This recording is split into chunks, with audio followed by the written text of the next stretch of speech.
To give the context of where the story is based, I live in a small college town near a small to medium-sized city. The town itself doesn't have a lot of people, and it's mostly here to cater to the demand that comes from the college. Because of this, the stores around the college are mostly open 24/7, so that the college kids will be able to impulse buy whatever they like. The other big seller around here is gas. Of course, gas can be bought in the city, but being in a town that is often gone through in order to get to the city, a lot of places will try to keep the prices of gas slightly lower than any of the gas stations in the city. My story begins when I was working overnight in a gas station liquor store, when I was doing part-time classes in college, but mostly doing classes online. That way, it wouldn't ruin my availability for a full-time job. The store that I worked at only had one person on overnights for a long time, even though a lot of people, especially girls, would complain of the lack of cameras and the fact that you don't always get the best people going into liquor stores in the middle of the night. The owner's hand was forced one night before I started working there. A woman who came in to buy milk went outside to her car, only for a man to come up behind her and shove a gun to her back, demanding for money. She complied, and luckily, he let her go. She ran into the store, sobbing hysterically, and, though the police arrived shortly after, he was never found. I personally preferred having two people on, even if there wasn't a safety issue. The night seemed to go by so much quicker when someone else was there, and it was really nice that that person I normally close with and I got along so well.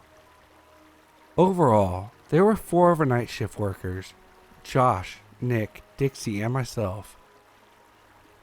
Dixie had another job and really was only working there as a favor to one of the managers, so she would only work 2 overnights a week with either Josh or myself. Josh and I worked together 3 nights a week, and Nick worked with Josh or me 2 nights a week. Dixie was really nice and fun to be around, but she didn't really like the job or want to be there. Josh would get annoyed with her a lot for just standing behind the register while he did all the work. But it was only 1 night a week, so he didn't really complain too much. Nick, on the other hand, was a bit different. He worked there 5 days a week, just like Josh and I, but they never seemed to put him with one person more than 1 day a week. Nobody really seemed to like him or like working with him. Nick was a little off from the start. He was one of those people who told you his entire life story as soon as he met you, giving a bunch of really personal details that no one was really comfortable hearing. One thing he always seemed to talk about was the strain on his marriage. Apparently, he had a really bad drinking and drug problem for a very long time, and the drug part got better when he could switch over to weed, but he couldn't seem to get the drinking under control. He was hard to be around, but you kind of get used to people in that kind of job being sketchy. I was there for 3 months when Nick's story seemed to escalate out of nowhere. He began telling people that when he was younger, he was diagnosed as a psychopath, and he had to take a bunch of pills for it every day so he wouldn't become violent. Not exactly what you want to hear from someone you're alone with in the middle of the night, but okay. We all have our problems, and some people get dealt a bad hand when it comes to mental illness. I myself have always struggled to get my anxiety and depression under control, and without medicine, I wouldn't be killing people by any means, but I would probably be hospitalized in danger to self categories.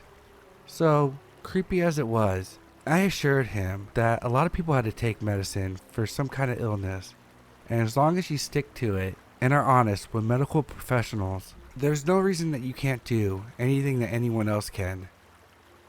He seemed pleased with my answer, and soon after, the subject turned to other things. He was especially cheery and nice to me after that for the next week or so, letting me know daily that he was taking his medicine and felt like things were going well with him.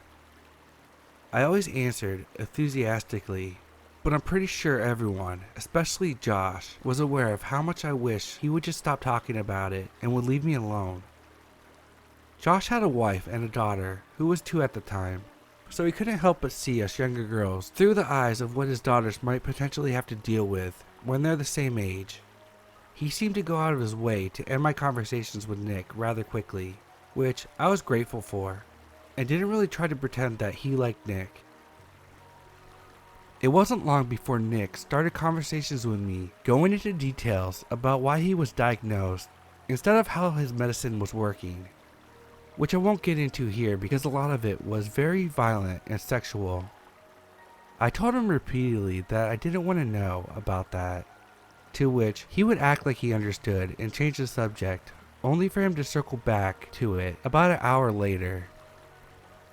When I confided to Dixie about it, she told me that she was going to take care of it and told her friend, which was the manager who had asked her to work there. The manager couldn't really do much, since I seemed to be the only one that he would talk to about these things, and told me to come to her again if he ever made me feel uncomfortable. It was starting to get increasingly tense for everyone working with him after he was talked to by the manager, and soon enough 2 other women who worked with him on the night shift reported comments he had made to them. I was questioned, in which I agreed that all the statements made by the women were similar things that he had said to me. Nick was given a final warning and a write-up. The next couple of times I saw him, he would go on rants about the people there, that they were only reporting him because they didn't like him. I assumed he didn't know that I had been questioned too, and neither Josh or I had any intention to tell him.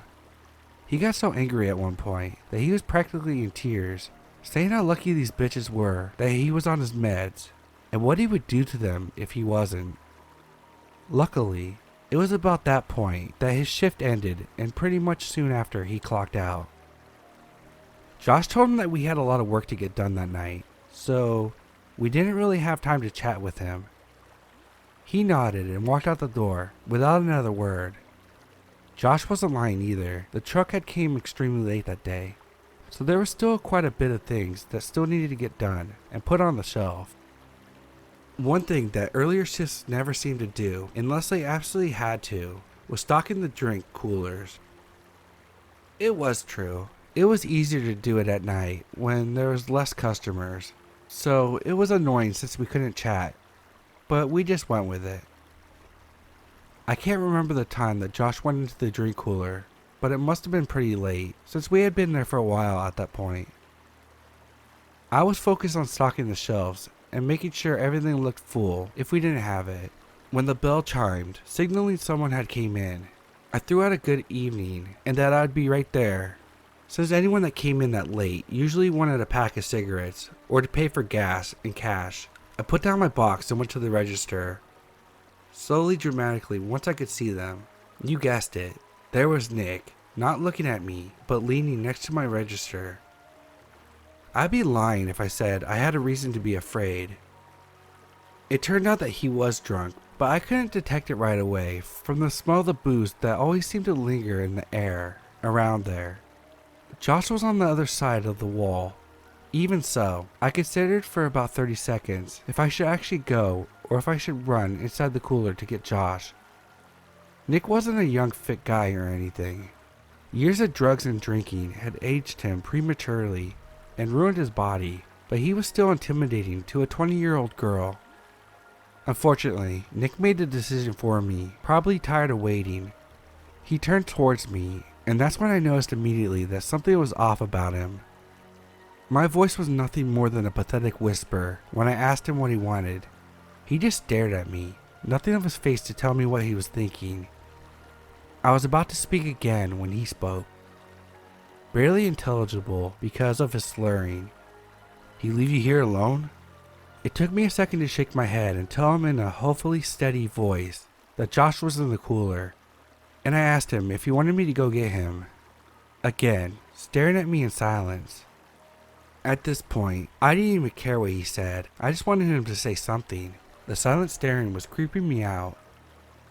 I asked him with more force in my voice, "What do you want, Nick?" As soon as I stopped speaking, he grinned at me, and in a disgusting, almost singing voice he said, "You're lying. You are alone." He laughed and took a step towards me, but stumbled, allowing me to take several steps back. At this point, I should have ran for Josh. I should have called for him, anything, but I couldn't believe that I was reading the situation right. Nick was really weird, but I had never felt actual danger around him before. He had never come off as more as a little unstable. He continued forward in his slow, stumbling steps, telling me to come here. I just want to talk. I kept out of his reach, telling him to back off and that I would hurt him if I had to. Josh was out the door in a second and seemed to come out of nowhere, shoving himself between me and Nick. They didn't even say anything. They just stared at each other before Josh said in a stern tone, "I think you should leave now." Nick stared blankly for a moment, then scoffed, telling us that we couldn't take a joke. I was trying not to cry at this point. The only thing more terrifying about the situation was knowing that if Josh hadn't been there, and he somehow caught me, I would have stood no chance against him. Josh left me standing with my back against the wall, corralling Nick to the door, completely unexpected on both of our parts. Nick turned and took a swing at Josh. Luckily, either because he was drunk or really uncoordinated, he missed Josh's face. Josh grabbed the back of his coat and brought him down as he smashed his knee into Nick's stomach and chest area. He used this opportunity of his sputtering to drag him out the door and throw him out, locking it. Josh had just turned to me to tell me to call the cops when we heard the sickening crack from behind him. We both jumped and looked at the door, only to find this big circle of glass. It's hard to explain, but if you've ever seen a movie of one, or an actual car wreck, where something hits the windshield, but not hard enough to break through, and it turns white all around the point of impact, that's what the door looked like. Josh didn't have to tell me what to do this time. I ran to the register and grabbed my phone, going to the furthest corner away from the front door, and huddled on the floor. I didn't even notice at the time, but Josh told me later, when he turned to see the glass, that was the first time he noticed that Nick had a hunting knife in his other hand. The fact that he tried to punch Josh instead of stabbing him is a mystery and a miracle. I was sobbing when the operator picked up the phone. I don't even know if she understood me, but between my distress and the sounds of Josh and Nick yelling at each other in the background, with loud smashes of Nick hitting the door, she got the urgency of the situation. She asked me where I was, and luckily, she knew the address, because just as I got up to look at the register to see what the address was, the glass smashed. I dropped back down onto the floor, and she told me that officers were already on their way, and to do whatever I could to get away or hide, even if I had to leave Josh. The hole wasn't big enough for him to get through, and he had made the hole by grabbing an ashtray from the outside and throwing it at the part of the window that he had repeatedly been punching, causing it to break through. He didn't make it to break through though. From that hole, he could reach inside and unlock the door.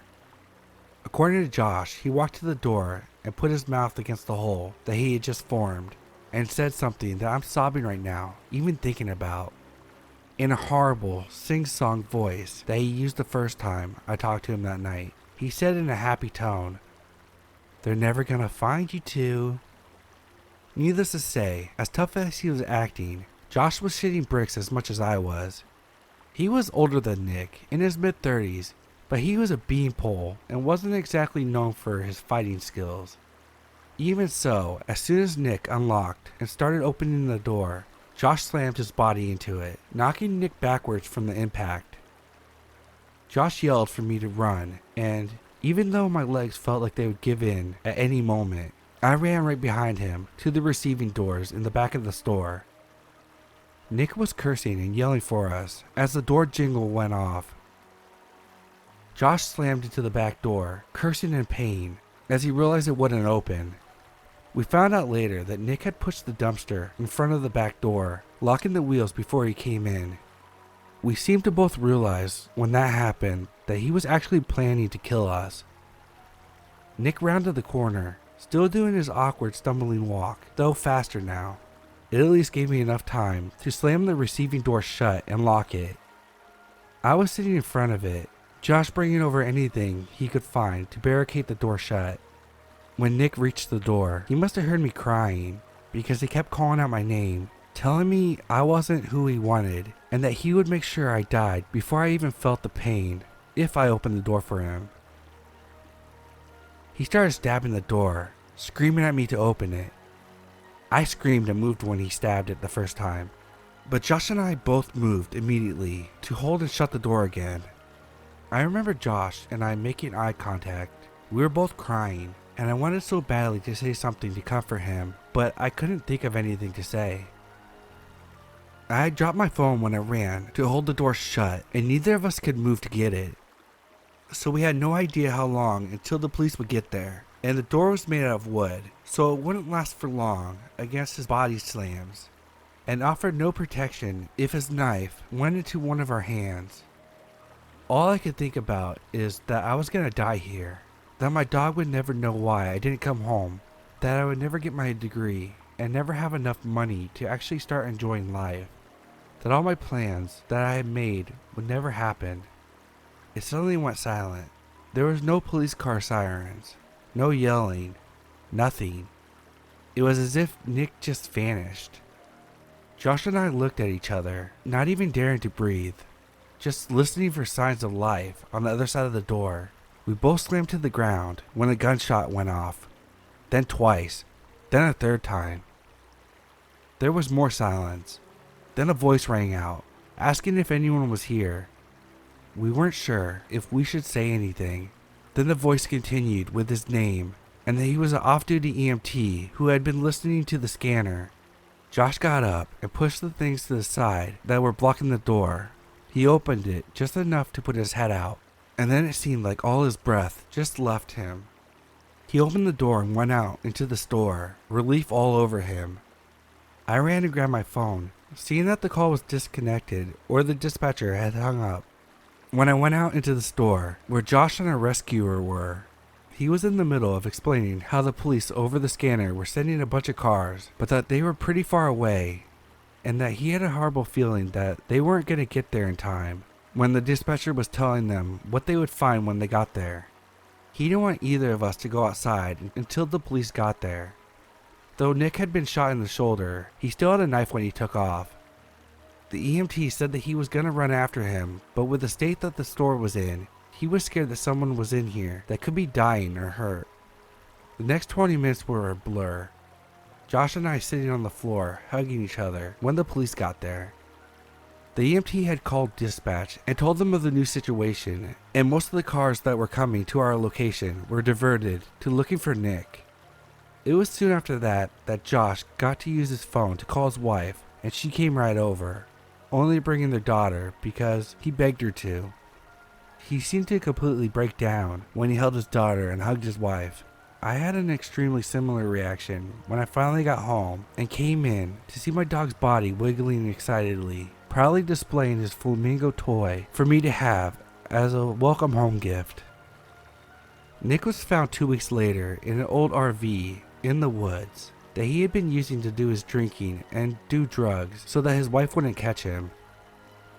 Apparently, the reason why he had came after us was because he thought that the reason that Josh wanted him to leave so quickly was so that he could call the owner, and the complaint would have got him fired. Unknown to us, his wife had kicked him out 4 days earlier and was in the process of getting a restraining order against him over threatening texts and phone calls she had been getting. He stated that his job was all that he had left, and Josh needed to be punished for trying to take it away from him. He said that I wasn't the target, and that he didn't want to have to kill me, but that he knew that he had a much better chance of killing Josh with me there than Dixie, since Josh would be more likely to face him to protect me. Neither Josh or I called the owner, or even a manager, over his comments that night, though we probably should have. It was disturbing what he was saying in hindsight, but we were used to him being a creep, and saying really horrible things at that point, that it didn't even register to us that he could be serious about trying to hurt someone. I had known him for 3 months, and Josh knew him for about 6, and he had never done anything violent towards anyone. Everyone just thought it was all talk. The reason why I'm writing this story now, other than other stories on the sub inspiring me, is that I got a call 2 weeks ago notifying me that as long as there were no setbacks to his health status, Nick is set to be released on June 8th of this year. When I called Josh, he said he received the same news the day before. Neither Josh or I work there anymore, and Josh has since moved to a town on the other side of the city, and I have switched to going to college completely online and am in a new place renting a room with a mate. I don't think he'll come after either of us. I don't think he could blame us for what happened. I read so many stories after the fact. Everyone seems so prepared for what they'll do if they ever see the person again. I don't think I would be any more prepared to face him this time than I was back then. I've had pretty intense nightmares ever since that day. And ever since I got that call that he might be released, when I close my eyes, I can hear that one sentence louder and clearer than I had ever heard it since he actually said it. They're never gonna find you two.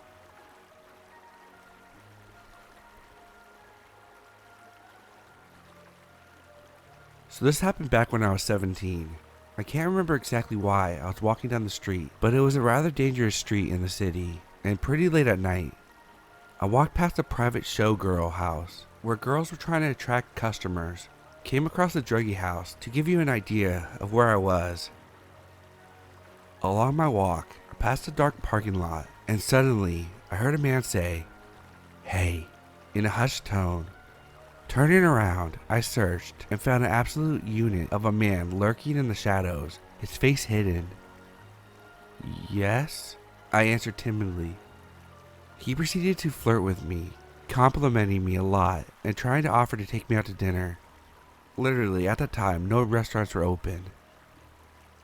I was very shy and scared back then, and I politely declined, but he just wouldn't stop his badgering. He was determined to take me out somewhere, presumably on a date. Finally, after a few minutes of straight declining, he started walking towards me very quickly. I braced myself, going into a defensive position when he stopped just at the end of the parking lot, before the lights. I still couldn't see him well.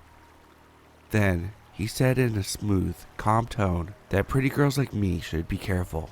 That he knew that there was men around here picking up girls in a white truck, raping them, murdering them, and dumping their bodies.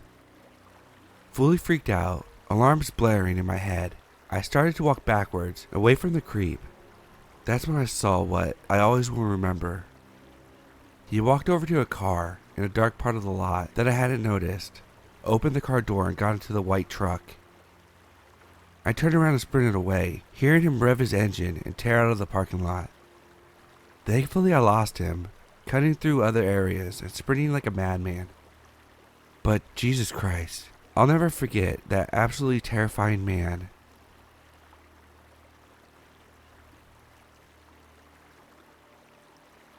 I came from Siberia at the age of 13 with my mother. My older brother, who is 15 years older than me, lived in America for a few years, and he sent for us. My mom wouldn't be staying, although, at the time, I wasn't aware of that. Anyway, we landed in New York City, and the plan was my brother coming to get us. However, my niece decided to come early, and my brother's wife went into labor shortly before we landed. My brother couldn't leave his wife, so we asked a coworker of his, who drove cabs, to pick us up in New York City and drive us to New Jersey, where him and my sister-in-law lived. When we got to New York City, we waited in customs for what seemed like forever. We looked for my brother but didn't see him. This was the early 90s and cell phones weren't as common, and even if they were, my mom and I didn't have one. We panicked a bit after not seeing my brother or sister-in-law. Suddenly we heard our names being called and saw a tall man. He introduced himself in perfect Siberian and explained he was a good friend of my brother's, and then told us about the baby. He said that he would be driving us 2 hours from the airport to my brother's home. My mom relaxed, and they happily began to converse about the baby and my brother and America. I, however, just felt off. This guy gave me bad vibes, regardless of my brother's friendship with him, and I felt distrustful of him. We drove for a good hour and a half when he announced he was going to take us for breakfast. We hadn't eaten for over 15 hours, and we were starving by then. We pulled up to a house, and my mom and I were confused. He insisted cheerfully that his wife was cooking us breakfast, and we would drive the rest of the way to the hospital to see my family. My mom shushed me when I whispered something didn't feel right, and told me we needed to be grateful for the hospitality. We were led into the house. It was dark, dank, and dirty. Suddenly, I think my mom finally got a bit nervous and started insisting that he take us to my brother. He grabbed my mom by the wrist and told her that he needed a wife to take care of him and his house, and then said he heard my brother telling the others at work that she'd be coming to stay, and at that time he knew he found a wife. I at the time was a scrawny little scrap of a kid, and I tried pushing him off my mom, but he just hit me so hard that I saw stars. At this point, we were terrified. Neither of us spoke English. We only knew my brother's home number, and he was at the hospital. Also, in Siberia, you don't dial 911, so even if I could, I didn't know how to call the police. Anyway, he tells my mom to clean and cook for him, and he takes me into the basement, where I was locked in what I now know was called a laundry room. I banged and cried and yelled, but it was so far down in the basement, everything was muffled. For a week, we were kept in his home.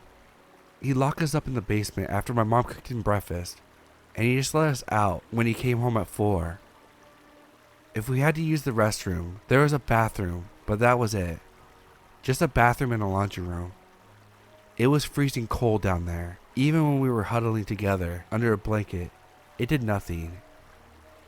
One morning, I discovered a small window by climbing on some boxes. I managed to open it, and my mother insisted I squeeze through it. I didn't want to leave her, and besides, how would I get help? I couldn't read nor speak the language. However, I didn't want to live this way for the rest of my life, so I did as she asked. I ran once I got out, and I'm sure I was a sight. A scrawny boy with no shoes, only wearing shorts and a t-shirt in the middle of November. However, this is what saved us, as several concerned neighbors tried to get me to come to them, and I wouldn't. I was terrified. I kept trying to get them to follow me. The police were called, and a very nice policeman tried to get me to go into his car. I then saw the man who had drove us up in his taxi. He saw the cops and took off. That's when I made a run for his house to get my mom. Needless to say, the cop and his partner ran after me, and my mother was rescued. It took about 4 hours for them to find someone who spoke our language for us to tell them what happened. A warrant was issued for the man. My brother was contacted. His friend had told him that we never showed up, and my brother had been frantically calling back to Siberia to try to find us. He drove up to get us, and to give the cops information on his supposed friend so they could find him. They never did find him, though. Back then, before 9/11, it was easier for someone to disappear. However, it made me distrustful for a long time of people and their intentions. My mother grew homesick, and she ended up going back to Siberia. I stayed and finished school. I ended up becoming a cop in the military thanks to the nice police officer that helped me all those years ago. I think of the guy who kept us as prisoners every now and then, and honestly, I wouldn't mind meeting him now. I just don't think he would want to meet me.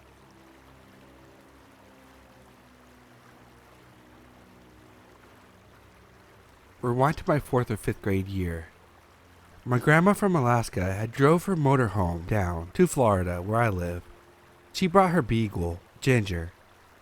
My friends, who were siblings, lived about 10 to 15 minutes walk away from my house, and I wanted to show them my grandma's dog since I was already taking her out for a walk. I'd gotten about 5 minutes from my house, so literally down the road just a little bit, and I crossed the main drag. A little bit further down is a church. My house at the time and the church's property are bordering each other. I'm on the opposite side of the road where the church is, and there's a small circle driveway. So Ginger stopped to smell some of the bushes. And I'm just like, okay, smell, and we can go. Then, a guy in a white truck with a small trailer pulls up and parks there. I didn't really think anything of it. He gets out and leaves the door open. I look over, and there's a girl, maybe 7 or 8, in the passenger seat.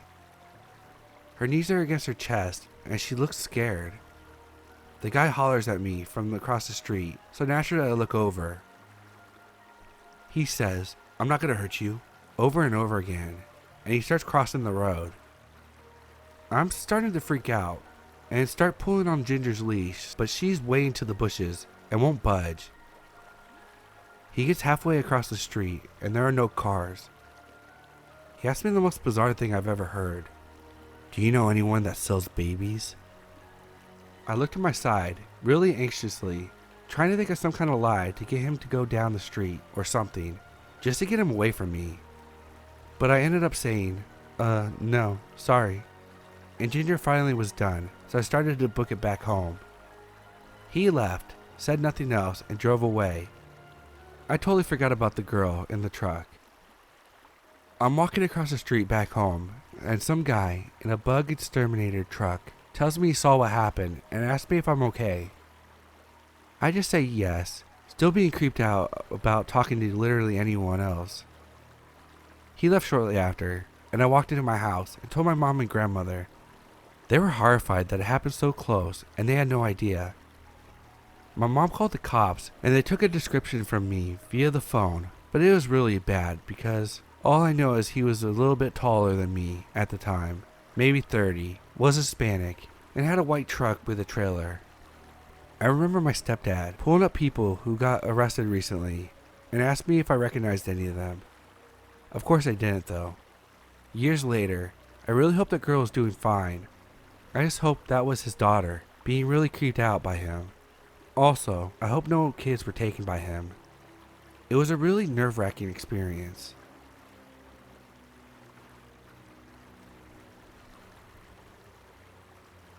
This happened to me when I was in college, about 6 years ago, at around 5:30 p.m. after class. I had just said goodbye to my friend, and as we made our separate ways, suddenly a guy with a hoodie blocked my way. The moment the guy was in front of me, he hugged me, grabbed my head close to his chest. He also slapped me in the face and asked me, "Why are you still not home?" I was dumbfounded. I didn't know this guy. At first, I thought he had mistaken me for someone else. I also thought he was drunk. But then, he started grabbing me to walk with him. I shouted for my friend to help. Fortunately, she was still near. She grabbed my arm and started to play tug of war with the guy. There were a lot of people there at the moment. The guy shouted, "Don't bother us. This is my wife." My friend also shouted, "Please help us. This is my classmate." Nobody dared to help. We were making a scene outside of school on a rush hour and everyone was just watching. We felt so helpless. I remember seeing a few familiar faces from school, but they didn't move. I guess they were all as shocked as I was. I was also paralyzed at the time, unable to detach myself from this guy. Another guy came around and shouted, "I'll shoot you." He tried to help the other guy grabbing me from my friend. One of my schoolmates tried to help, but the other guy just punched him. Afterwards, the guy punched me, hitting my face. They also punched my friend, who was brave enough not to let me go. We kept shouting for help this time. A nearby street vendor came to help us and shouted, "She's a student. We should help." As she came near us, the guy punched her also. The street vendor came with her dog. After the guy punched her, her dog bit the guy. The dog proceeded to bite the guy that was hugging me the entire time. Then they both ran away, while the dog chased after them. The experience was really traumatic. I had to change my daily outfits for months after that, so these two guys would not recognize me if we met somewhere. I'm a dog lover, and having been saved by a dog really is heartwarming. For a while, when I was still in college, I'd see the street vendor and the dog on some occasions, and am truly grateful.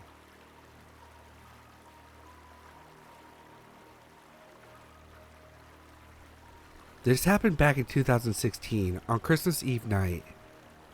We had just gotten back from my sister's and we were sitting in the car for a few. It was fairly cold, keep this in mind. Also, side note, we had a bunch of cats, so at first we hadn't thought anything of it. We sat there for about 10 minutes and we heard some rustling. Not thinking anything of it because we had the cats, we blew it off. Not even a minute later, we heard it again. My mom just happened to look up, and there was a bald man in a wife beater and shorts. My mom and I both had that uneasy feeling because of his choice of clothing. It was 32 degrees and he was in summertime clothes. My mom has her window cracked and he's barely a foot away from the car. My mom yelled out to him and said, "Back away from our car," which, surprise, he didn't. He continued to stand there and stare at us. My mom decided to try to scare him. She yelled out to him that she had a gun and she would blow his shit away. Exact words. She didn't have her gun on her, but she definitely made sure he thought she did. He threw his hands up, but continued to get closer to the car. My mom threw her phone at me, and I was told to dial 911. I told the dispatcher what was going on, and she said that she would have a police there right away. My mom proceeded to try to run him down, but he went between two porches, and our car couldn't fit there because how close the two porches were. Finally, about a half fucking hour later, the cops showed up and took our statement. The station was literally down the road from us, and if he had actually tried something, I felt that it would have been way too late. So I was pissed off that it took so long for the cops to show up. The cops stayed and looked everywhere but couldn't find him. My mom and I didn't sleep that night, or finishing opening up presents, because of the fear that he would come back. The police thought maybe he wanted to steal some gifts that were in the car, but we may never know. The scariest part is, months later it came to light that he escaped jail. He was put in for assault, so who knows what he would have done to me and my mom.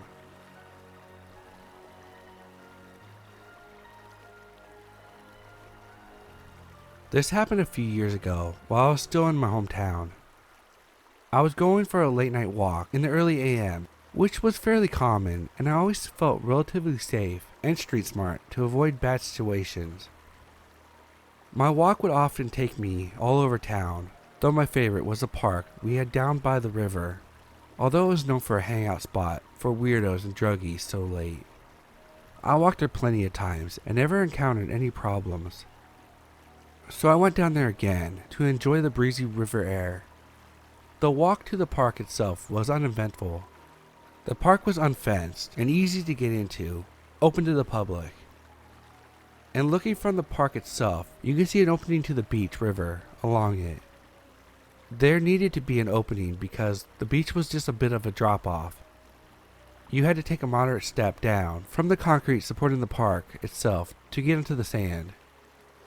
And anyway, from this opening, the disparity between the concrete steps and the beach became such a length that they needed a fencing so as to prevent people from falling off and hurting themselves. Basically, everywhere not the beach led to a major drop-off into a sparse line of sand and muddy area, with the only thing separating you from the drop was either fencing or a major tree line. So I'm walking through the park. There's nobody around. It's absolutely silent until the hooting of some owls break it. I'm surprised because owls were rare in those parts at this time of year, but I ignore it and continue walking as it continues hooting. As I meandered closer to where it sounded, I noticed two things. The owl sounded like it was in pain, and that it was on the ground. I really got concerned for it and wanted to help it, so I started going over to where the hooting was coming from, though tentatively, because even right then, a weird chill climbed up my spine, though I couldn't say why. I get closer, and it sounded louder, more hurt, and definitely on the ground, in the same place. I kept walking closer and hear it right behind the tree line, after the drop-off point. For more of the park's layout, anywhere you passed the tree line led to a drop that was just a thin line of earth separating you from the water, like a gorge. If you jumped down, you were relatively stuck because you couldn't go further for the water. Climbing back was a nightmarish for all the roots of the trees jutting out, and going left or right would have forced you to follow an extremely narrow path with little room. This owl was right behind the drop-off point, so even getting closer I couldn't see it. The owl kept hooting, and I got right in front of the trees. I could hear it right under me. All I had to do was jump down, and I would see it and be able to get it, but I didn't. The weird feeling, this chills up my back, kept getting higher and higher, and more intense the closer I got. And my conscious brain finally picked up why. I started counting.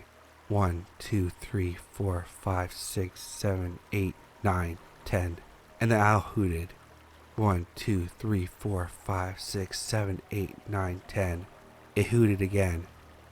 1, 2, 3, 4, 5, 6, 7, 8, 9, 10. And it sounded again and again. I finally realized why I was creeped out and why my subconscious brain was screaming at me to run away. It wasn't an owl. It was a recording of a wounded owl on the ground, waiting for anyone to come with the intention to help it, past the tree line obscuring their vision, past a drop where you couldn't climb back up from, and on a small path where you couldn't run at all, where anyone could be waiting. It was a lure, meant to lead someone into a trap. I suddenly felt very cold and clammy, and like I was being watched. I immediately turned and started speed walking away, taking the nearest exit out of the park onto as many lit streets as I could, all the way home, constantly checking back to see if I was being followed. I stayed up the entire night, fully paranoid, and looking out my window to see if I could see if anyone was there, though nothing bad ever happened, and no one ever tried to get me. The next night, I went back with my sister's cell phone with the intent to call the police and report it if I heard it again, but no hooting occurred. Upon a more thorough inspection, nobody seemed to be laying in wait.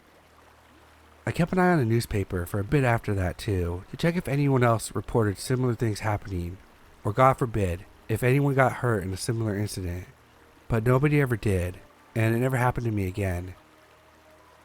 This is the end of my story, and while I do continue to take night walks, I carry a weapon on me to defend myself, and always make a point to trust my instincts.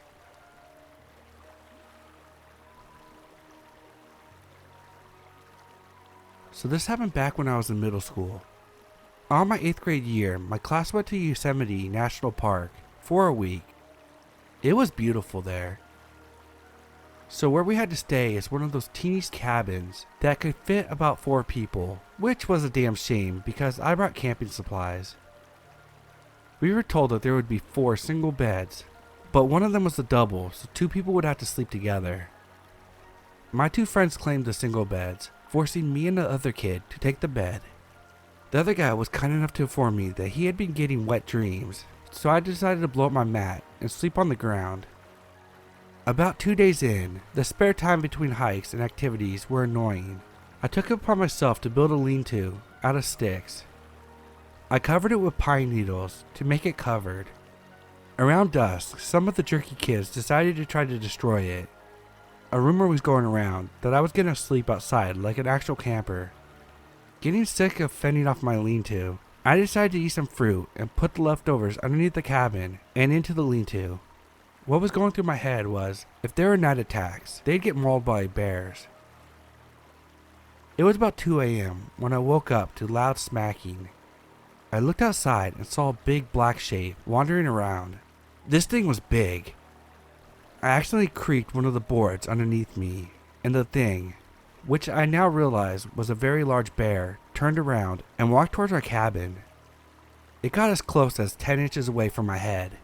The only thing standing between me was a very cheap screen door. I didn't move. Its breath was hot and smelled metallic. It kept smacking its mouth, and I was panicking. I tried to scream for help, or at least wake up one of my cabin mates, but nothing came out. I felt like it was looking right at me. I heard a noise behind the cabin, and the shape went after it. I fainted. The next morning there was footprints of a bear, as well as mud marks on the outside of the cabin.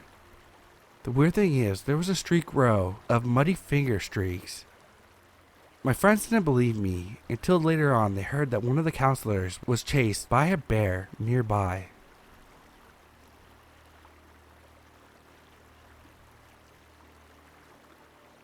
One night, about 4 years ago, as a 17 or 18-year-old female, I was making an hour drive home down a long straight stretch of highway, coming from visiting my boyfriend at college.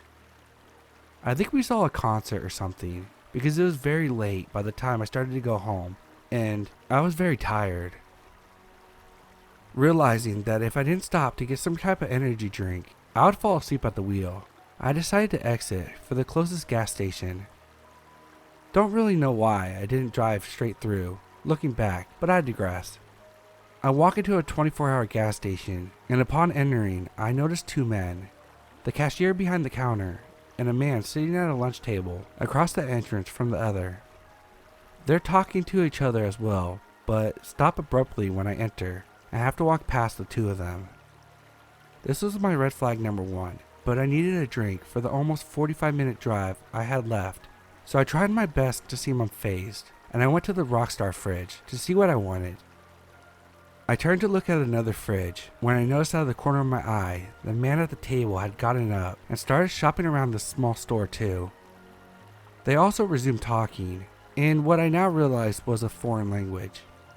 I grabbed an energy drink and quickly walked down to pay because the full realization of panic that I'm quite vulnerable here, and these two rather tall and large men at 2 a.m. talking about something I didn't know set all the way in.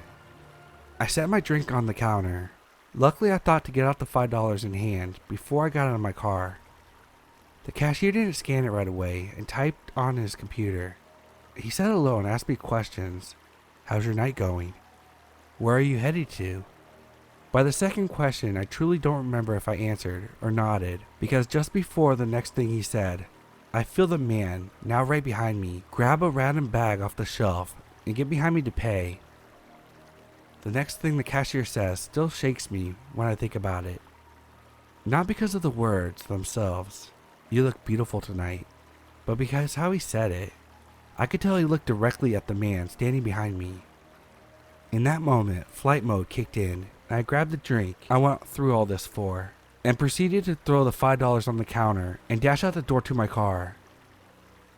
Pulling away and looking in the rearview mirror, to my horror I see both men running out the door and stopping to watch me pull away. I think about it all the time, and whether or not I overreacted. Maybe the men just ran out after me to figure out what the hell I was running for, or why I didn't get my change. Maybe I got the luckiest I've ever been in my life and escaped being killed or worse. I didn't tell anyone for a while because I was so embarrassed for how stupid it was that I got myself in that situation. I now realize that it's kind of a effed up mentality and I should have reported it or something. Anybody can happen upon unfortunate situations, but it's about your actions in the moment, not worrying about how it looks or being polite or whatever. It's about what you do to survive.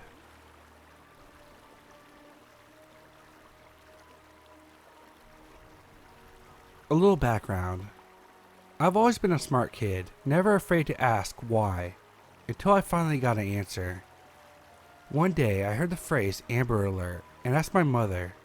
She explained to me what it meant as well as the origin of the name. We didn't have much money growing up and we were on WIC for a time. It was even more restrictive then than it is now, so I'd frequently have to run to the back of the store to swap out for the correct item and not hold up the line. I was also very independent and I had a watch so my mother could tell me, meet me at the milk in 10 minutes, and I could go browse the book section as I was easily bored.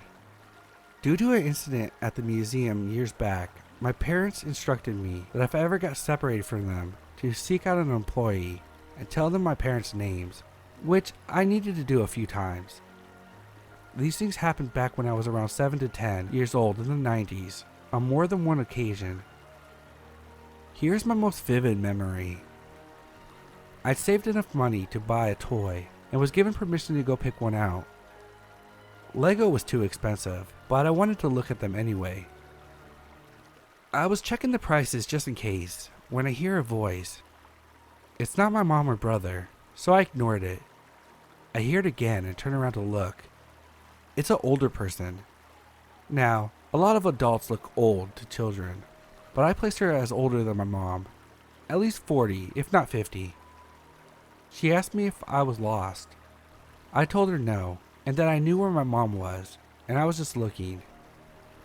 Okay then, she replies and grabs my arm, starting to drag me with her. I didn't exactly go to the nicest school, and had been involved in several fights as early as kindergarten. I was later diagnosed with both mood disorder and PTSD, which helped explain my school problems, as well as demonstrate how little help I received. My parents always said to me after each call from the principal that I shouldn't default to violence as we were pacifists, which I tried to keep in mind, but my temper still got the best of me. I told her to let me go, She doesn't listen. I start trying to tug free and begin yelling that I'm not going to go with her and she needs to let me go. She still doesn't let me go, so I start hitting her with my hand and arm, kicking, and beginning to scream for help. A few people walk over and ask what's going on. I quickly explain and she finally lets me go. She then claims that she was just helping me as I was lost, and I am then scolded by bystanders for being disrespectful because clearly this old woman was just lonely and meant no harm. I'm then allowed to leave and run to my mom. I'm more confused than upset at this point and tell her what happened. My mom tells me that I went violent and that was wrong, and she didn't seem convinced that I was telling the full truth, as I tended to exaggerate back then, and she didn't believe me that I was grabbed. I don't remember if I had bruises or not.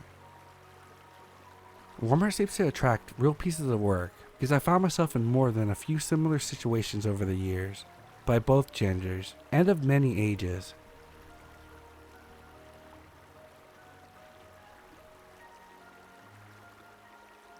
This started in September 2018. I just started college and didn't have many friends there. The only person I spoke to was my ex-boyfriend. He introduced me to this woman, Kat, who was 27. Despite our age difference, we got along pretty well. Then my ex-boyfriend dropped out of college and I started to talk to Kate more and more, and we became pretty good friends. I would stay at hers, we'd get high and watch TV. Pretty fun, right? Then it got weird. She wanted me to stay at hers 2 or more times a week, often ringing me every other day, and even phoning me 13 times in the space of a few weeks asking me to go over. She then moved out of the city and moved to Manchester to go to uni. She asked me to stay at hers just after my birthday for 2 weeks. This was the longest I had ever been without my family, but I went anyway. Most of it was good, except for the time I got kicked out so she could work. She was a sex worker. She also gave me a necklace that said something about me being her daughter. About 2 weeks after, I go back to the city and she called me again. She told me that she had 2 psychotic breakdowns and that she could barely remember anything that happened over the last 3 days. She said she had been retained in a hospital and she tried to kill her best friend. She also made it a point to say that she was okay until I left, basically trying to blame me for her breakdown. Any rational person would have cut the shit off right then and there, but I guess I'm too nice. I didn't want to tell my friends or my ex-boyfriends what she's done. I just kept it to myself, carried on as normal, until she said something about my boyfriend that changed everything. My boyfriend and I were talking about moving out of my city when we go to university, and he told Kat and his friends this at college. She then said, "You're still in my Kimmy."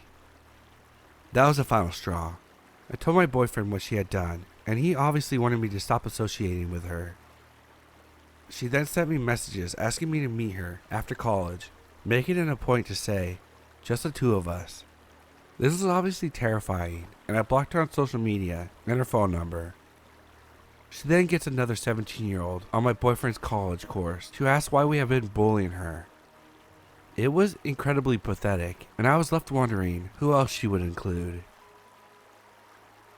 After this, she left me a long string of messages saying that I was not to tell anyone anything she told me, as I should respect her privacy. I left it on read.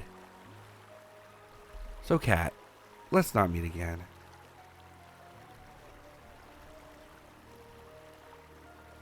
I'm not quite sure how to even start this story. A lot of things I've experienced never really fit into the subreddit's guidelines until yesterday, when the story wormed its way into my head again. This story happened when I started a new school in the middle of the 6th grade. I'm 19 now. This was technically my first middle school, and for many, many reasons I transferred out. This definitely didn't help. About halfway through, I switched into Spanish to finish out the year. I had almost always had a foreign language class, so I thought it'd be a pretty easy grade to end with. There was a lot of buzz surrounding the Spanish teacher, Mr. D, and when I first saw him and how he acted, I thought I could tell why. He was a pretty eccentric guy if you only heard his voice and weren't looking at his stern face. You'd think he was pretty jovial. He almost always pronounced our names wrong, and he had this gigantic windmill on wheels in the corner of his room. The windmill reminded me that I'd actually heard about this teacher from an older boy called Jay in my Sunday school class. Weird how things can change so much in a number of years. I remember telling him I was going to his school. My mom and I had run away in the middle of the 6th grade year, and I would start at my new school after Christmas break ended. It was nice to know I had at least a couple of people that I knew, so if I asked if he could go tell me about the school, or if he had any advice, Jay had told me that if I ever got Mr. D to transfer out immediately. It sounded a little bit dramatic, but as we got more acquainted with Mr. D, so too did he get more acquainted with us. One thing that always made us all uncomfortable was how he'd rub chapstick on his lips fairly aggressively for like a minute, which was definitely made worse when he'd start with one leg resting on something and his crotch leaning forward. Sure, it was pretty uncomfortable, but not the worst thing in the world. Just a bit odd. Have you ever seen a woman with her boobs resting on a desk? Sometimes it's on purpose, and sometimes it's an accident, especially when you're short and sitting down. Mr. D started to do this, but with his dick. He'd stand close to a desk, too, look at their work. But his bulge would be laying on their desk. He wasn't desk dick height either, so he stretched a little to do it. But given how strange he already seemed to be, I brushed it off as him not being self-aware. I just felt bad for the first row. Flash forward, and all of his little idiosyncrasy seemed to be a little more prominent as the days marched on. I remember once he even answered his phone and carried the conversation on a bit before stepping out of class. I should note, he wasn't a great teacher. He wasn't even a good teacher. English obviously wasn't his first language, which was fine because he was sent there to teach Spanish. Unfortunately, he didn't speak Spanish either. He'd always use the school PC to pull up Spanish videos on YouTube for us, and would mindlessly stare at his personal laptop. Like I said, a pretty easy class. I just feel bad for the other students who didn't already know certain things when the test came. We walked in one day, and on my desk, the chair in front of mine, and the desk in front of mine, there was a semi-straight line of off-white liquid. It was mainly on my desk and thin across the chairs in the front desk. Mr. D came over, not quite fast enough as the kid behind me asked what it was. All we got was nothing, as he very quickly wiped it away with his hands and rubbed it on his pants. He couldn't say water because it wasn't clear. It really only looked like one thing, but there wasn't any way to definitely prove it was. I tucked my hand into my sleeves and did my best not to touch the desk. About a week after that, I came into my English class at the end of the day to hear one of the girls having a pretty loud argument with our English teacher. I walked in at the middle, but the girl Megan was extremely upset and asking why she couldn't go to the principal. Megan was a little bit of a hothead, sure, but she still was a really nice girl. I couldn't see her dramatizing a situation this much. I later found out what had happened from my best friend at the time, who was in Mr. D's class when it went down. Their class was ahead of us, so their test was scheduled for that day. After papers were passed out, Mr. D went back to zoning out on his laptop again. Megan needed to ask a question. She had her hand up for ages, and he never noticed, so she went over to where he was and freaked out on him. He was watching porn with the sound off on the laptop he had always brought with him, and gave all of his attention to. So when I came in, Megan was being reprimanded for being pretty verbal with Mr. D. Our teacher was basically telling her she shouldn't have been upset with the teacher watching porn in class, and that it's his laptop, as if it nullifies anything. Looking back, it explains so much of his shitty behavior. The desk dick rest, the hardcore stares, the personal laptop all the time, and the definite cum on our desks. It wasn't the first time he'd done it, and wouldn't have been the last if he hadn't gotten suspended for the rest of the month. Mr. D disappeared when we had a sub finish out the rest of the year with us. I got the fuck out of that school. After everything that had happened there, but still kept in touch with a couple of friends who went. They told me that Mr. D was back, but for a while was the gym teacher and co-soccer coach, and the next year taught English. I really want to say, it surprises me he was brought back, even without knowing anything about what he teaches, but it doesn't. In hindsight, that school was atrocious. I have so many memories of bad shit students and teachers alike did. Another teacher was only given a suspension for actively looking down girls' shirts and up their girls' skirts when they were bent over. It's just concerning to know Mr. D probably still works there. I've had a lot of worse shit happen to me, and I'd still suppress this memory for ages. So, teacher who came on my desk and definitely scarred some kids for life. Let's not meet.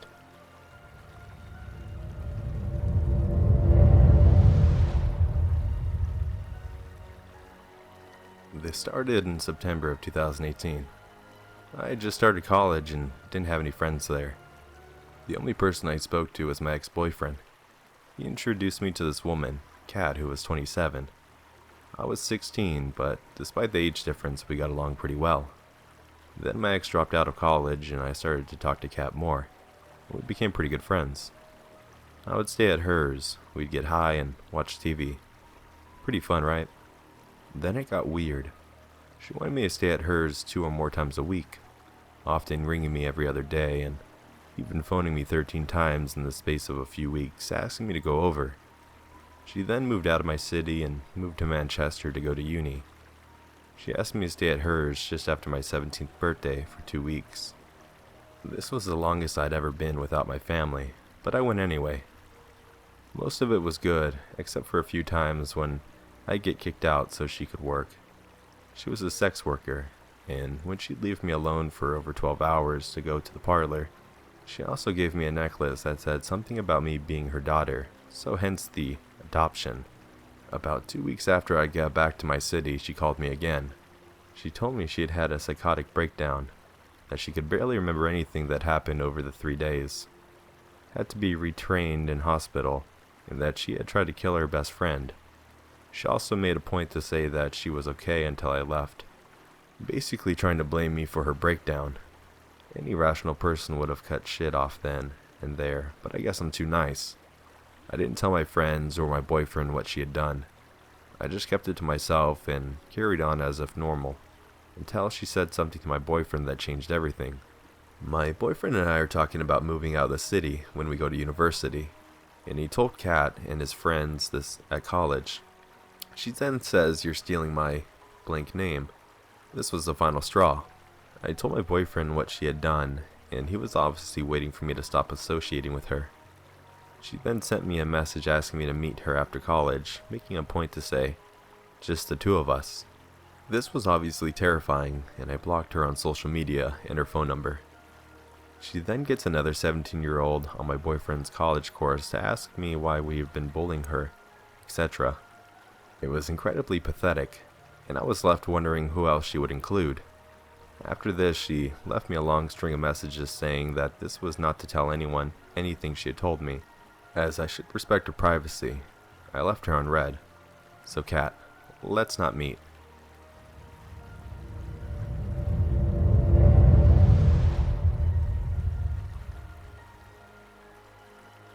So, to start off, I live in a village in the northeast of the UK. There are only 100 or so people living here, and hardly anyone knows its location. Me and my mom have lived here for around 5 to 6 years, and we do love it. There's woods behind our house, and out front there's a pen with 2 lovely horses that I go feed apples and carrots to. However, we have a family from hell next door. The problem with our neighbors started around a year ago, on the 2nd of January. I was downstairs just watching TV while my mom was cleaning out the fire. She went outside to empty out the ashtray, and I could hear her mumbling from outside. The next thing I knew, my mom came inside with the most confused expression ever. I asked her what she was up to, and she told me after she had emptied our ashtray, our neighbors burst outside into our yard and screamed at my mom over the fence, saying nonsense like, "Oh, so Ellie can't park anywhere around here anymore, huh? How disgusting. I was confused, so I asked her what she meant. Basically, my mom had messaged our other neighbors wishing them a happy new year, and all that stuff as they were at their other house and couldn't tell them in person. But while she was texting them, she saw a car parked around the back of their house. She asked them if it was anyone to do with them. Now, she didn't really care about the car. She was just curious because that they were usually parked there with their car. It turns out it was my evil neighbor's son's girlfriend's car. Now, this is where things get out of control. My two neighbors text each other about my mom's question, and for some odd fucking reason, they see it as a threat. Yeah, ridiculous, isn't it? Me and my mom just shrugged it off because, to be perfectly honest, we couldn't care less about it. A few hours go by and my mom went out back again so we can empty the bin. Once again, my neighbor comes out storming. But this time she starts threatening my mom, saying things like, "I'll fucking kill you. And I'll run over your dogs, you fat bitch." I was in the kitchen, so I heard everything, and I was shocked. What was wrong with her? My mom had had enough and came back inside and called her boyfriend and the police. The police came and my crazy bitch of a neighbor admitted everything we told him was true, and that she was threatening to hurt us. But like typical British police, they said there was nothing they could do, and told my mom to keep a journal and write down anything she does before he left. There were a couple of incidences where she would record my mom and her boyfriend in the garden, and complain about our fire pit. But the next big incident was soon to come. My mom dropped me off into the town that was around half-hour drive away so I can go shopping with my mates, and drove back home. She decided to park around the back of our house because she needed to empty out the boot and put things into the garage, and decided to leave it there because it was our parking space. A couple hours go by and I asked my mom to come pick me up because I had finished shopping with most of my friends. I'd gone home to expect one of my friends whose train was still going to arrive in half an hour. My mom goes out to the back and sees that our neighbor has blocked her in, so she goes up to her door and asks if she can quickly move their car. No answer. So she knocks again. No answer. She was clearly in because she didn't go anywhere without her car. So after 5 minutes, my mom got fed up and called the police and asked them to help move her car.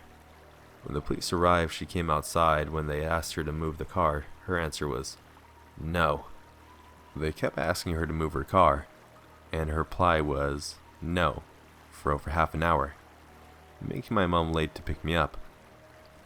My mom was furious and pleaded to let her get in her car to pick me up because I've been diagnosed with severe anxiety and I can't be left alone.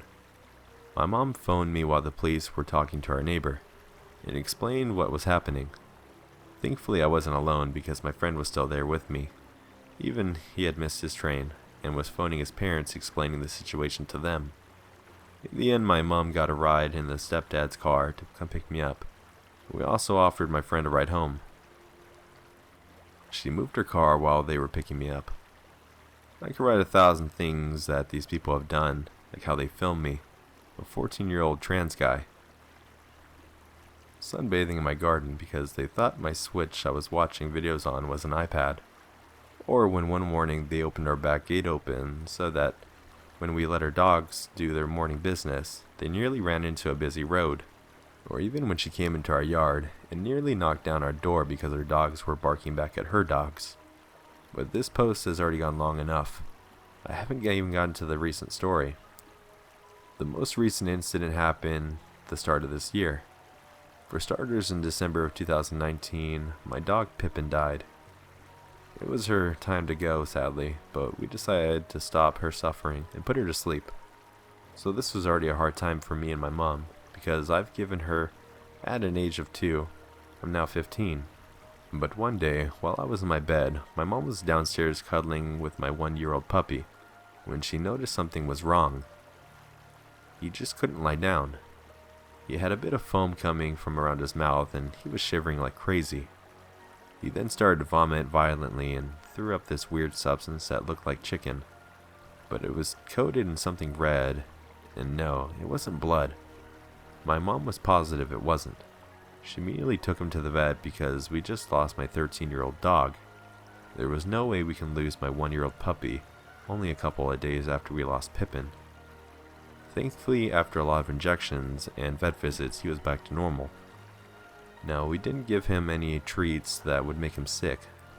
Just fed him his normal dog food, and my other dog was completely fine. He also couldn't have gotten something off the floor because we had just finished tidying up the house. What we think happened to him was when we put him out to do his business, that fucking psychopath of a woman threw something over our fence, knowing he'd eat it.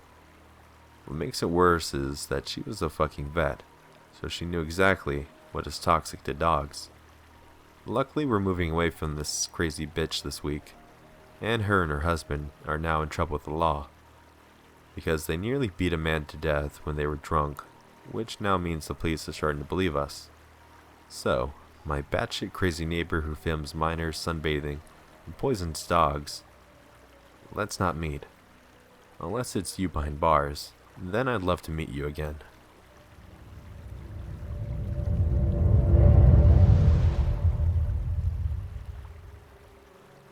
This happened to me like 3 or 4 years ago. Sorry for any mistakes. English is not my first language. First of all, I am introverted, just shy.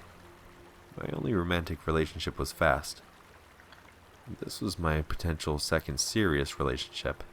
I was 22 years old. I lived in a big city back then. I was a single forever mindset back then, but not really familiar with meeting apps. I had always talked online, but never did any IRL meeting, because I'm a coward. Paranoid everybody's coming to get me. Well, guess I was feeling really lonely, and just installed a dating app.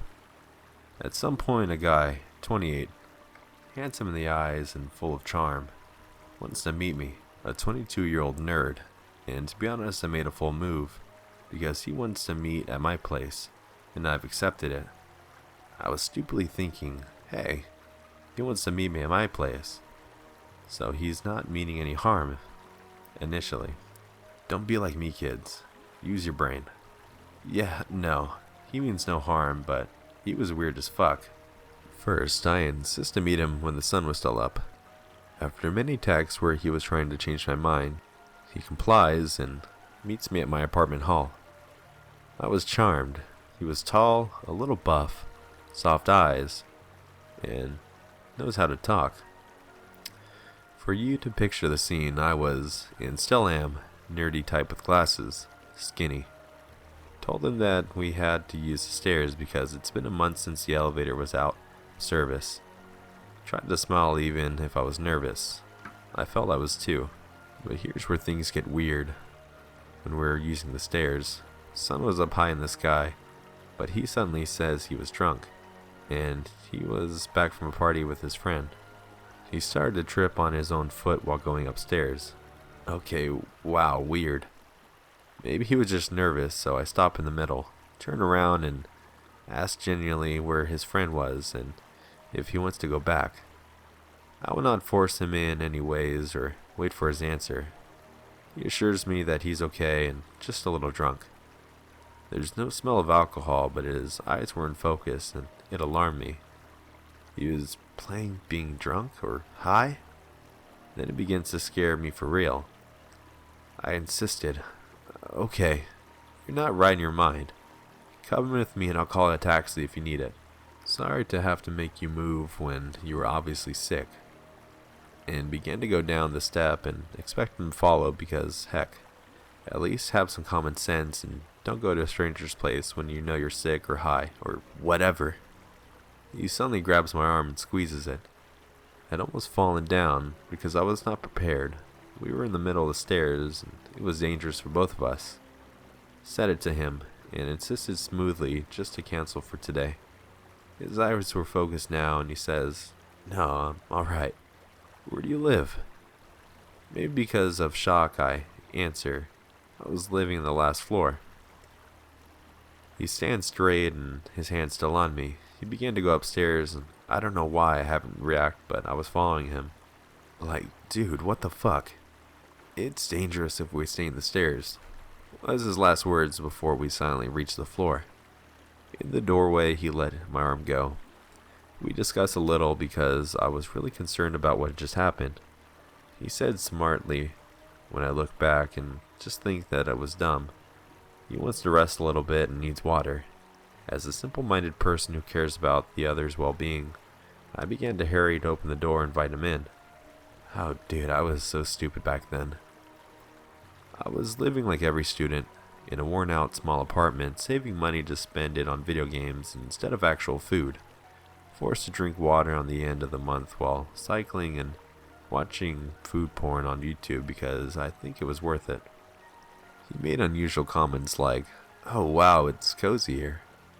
I had no decorations because my life depends on my laptop and Wi-Fi, so yeah, I'm not really a warm place to be.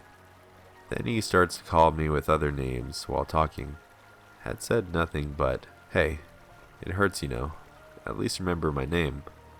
But I was still on the episode in the stairs and tried to ask him if it was a good idea for him to stay here when he obviously isn't well. Not that I don't want him to stay, but dude, you need to care for yourself. I was about to grab my phone and call an ambulance when I saw he was pale suddenly, but again he grabs my wrist and with force. Remember, me, nerdy type who works out by swinging their legs under a table. Him, buff and alpha type, full of force. I have survival instinct, and I'm not fool enough to argue against him when he scares the heck out of me. Side note, I may develop it with humor, but it was really a little traumatic experience for me. Never ever will I meet someone IRL again. First and last experience. It's not the end of the story, so, again, his eyes were perfectly focused after being blurry all this time. I just didn't understand anything anymore. I wanted to scream for him, but nothing came out. He says he don't need that. He knows perfectly how to go back and invites me to sit, in my own house. And again, like a puppet, have to play it cool and don't show my fear. At this time, even if the story was years ago, I remember it with every detail. So at this time, my only thought was, give him whatever the fuck he wants and kick him out. Problem is, it's my own house. I invited him. I'm fucked. Then my marvelous brain suggests me to play it like a mad nerd. Desperate me obeys and starts to say incoherent things for him to think I'd lost my mind, and decide to go out. Well, I think I effectively scare him, because he says, "I have to go to the bathroom." Insert shocked Pikachu meme here. While he was in the bathroom, I heard him running the water. Not thinking twice, I grabbed my phone and text the first friend on my list, but being stupid as fuck, I just say, "Hey, what's up? What are you doing?" I was panicking. A stranger I invited was in my house. If I call the police, what can I say? "Hello, I invited a psycho, please help me." No time to think anymore. He gets out of the bathroom and looks at me, afraid, and he asks, "Have you changed your hair color?" Why are they red?" I'm Asian. Typically Asian looking, big glasses on a round face, dark hair. The only color set on my face is when I'm cold because there's no heat, and it's winter when I lived back then. The most longest minutes of my life pass because I can't understand what the shit he's saying. And he says, "Show me how to open your door, please, baby." Okay, maybe he was trying to flirt or whatever, but I was so confused I literally show him how to open my apartment's door with mechanic gestures. After long, minutes fly away. Then finally he grabs the door handle. I was so happy, just yay, man, finally, please get out of here, please, please, please. He was just copying my gesture twice. Open, close, open, close. I don't remember whose phone it was that rang, but it snapped both of us out of this weird time lapse, and he finally decided he had to have to go. Thanks every hero in this galaxy, I'm free. After that, I was cleaning up every place he went. Opened the windows and showered myself because I don't even want to smell him on me. I have a sensitive sense of smell. I missed 1 week pretending I was sick and have no more motivation. Told my friends about it years after. 1 year later, I was moving with my best friend to share an apartment. Happy ending, bruh.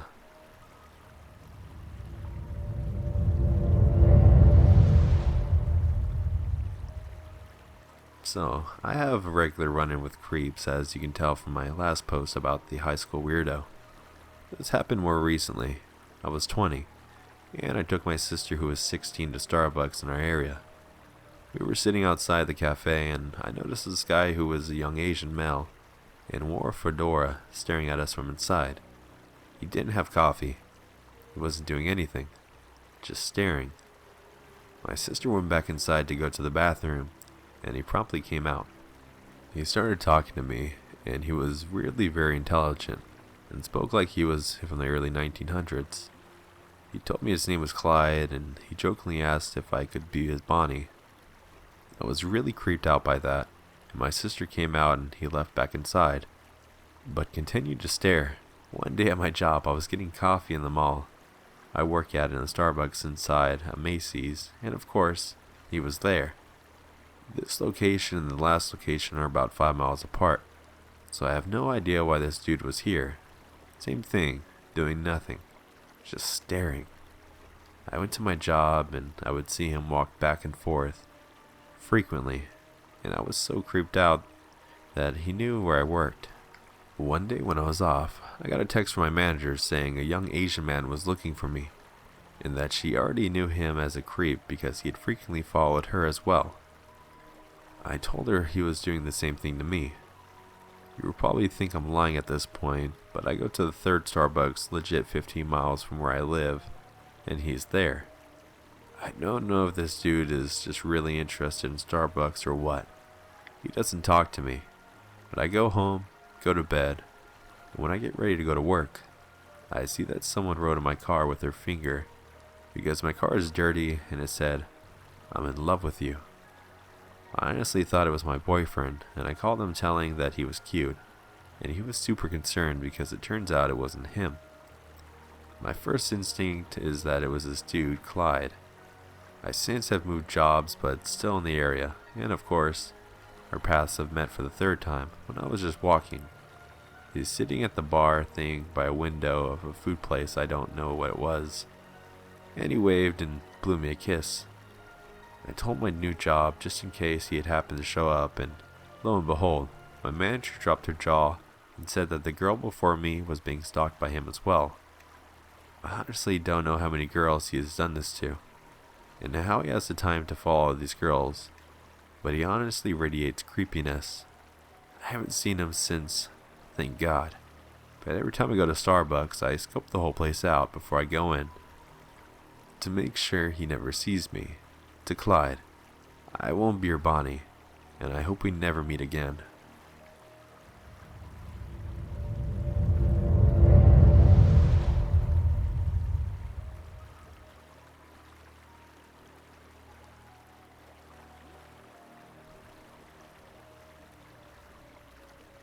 Hey, I'm on the phone, so sorry about the formatting. This isn't too climactic, but it did open my eyes to what people are capable of doing. So one day about 2 years ago, I was at my house with my younger sister and our friend. We were about 20 to 21 years old, all females. We were hungry and decided to go out and get some sushi. On the way to the restaurant, I noticed that I was low on gas, so I stopped to get some. I pulled up to the pump and parked the car. I went into the gas station to pay while my sister and our friend was waiting in the car. I was walking across the parking lot into the store. I noticed a man staring at me with a creepy smirk on his face. We made eye contact and yelled across the parking lot, "Hey, beautiful, why aren't you smiling?" I didn't respond or even acknowledge him. However, a young woman who witnessed this said to me, "Do not tell her to smile. She doesn't have to do anything for you." To this day, I think about that woman. I thanked her and continued to walk into the store. As I stood patiently in line, the same man walked in. He came right over to me in line and started to touch me. He was rubbing my arms and lower back, and I pulled away. I said loudly, "Get away from me. I don't know you. Don't touch me or I'll defend myself." Other customers and the cashier were watching us. I caused a scene. He whispered in my ear and told me to shut up so people don't think he's a creep. Suddenly, a man ran out of the store and to my car with my sister and friend still inside of it. I ran after him. He opened the car door and started to say something to them when I yanked him back so hard from his shirt collar and punched him in the face. He proceeded to call me a bitch and every other name in the book, but he left us alone and got in his car and drove away. I'm much more aware of my surroundings now. To the creep gas station man, let's not meet.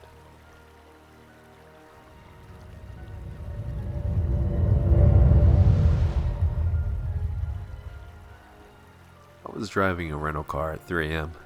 Just my friend Theo, name changed, and I heading home at the end of a busy road trip. We were on a twisting 2-lane road, and the kind with no streetlights, the kind that weaves through the mountains. We wanted to make it back before dawn, but a few hours from home, exhaustion hit us. Blurry-eyed and desperately trying to stay awake, we looked ahead for some place we could stop. Anywhere with lights.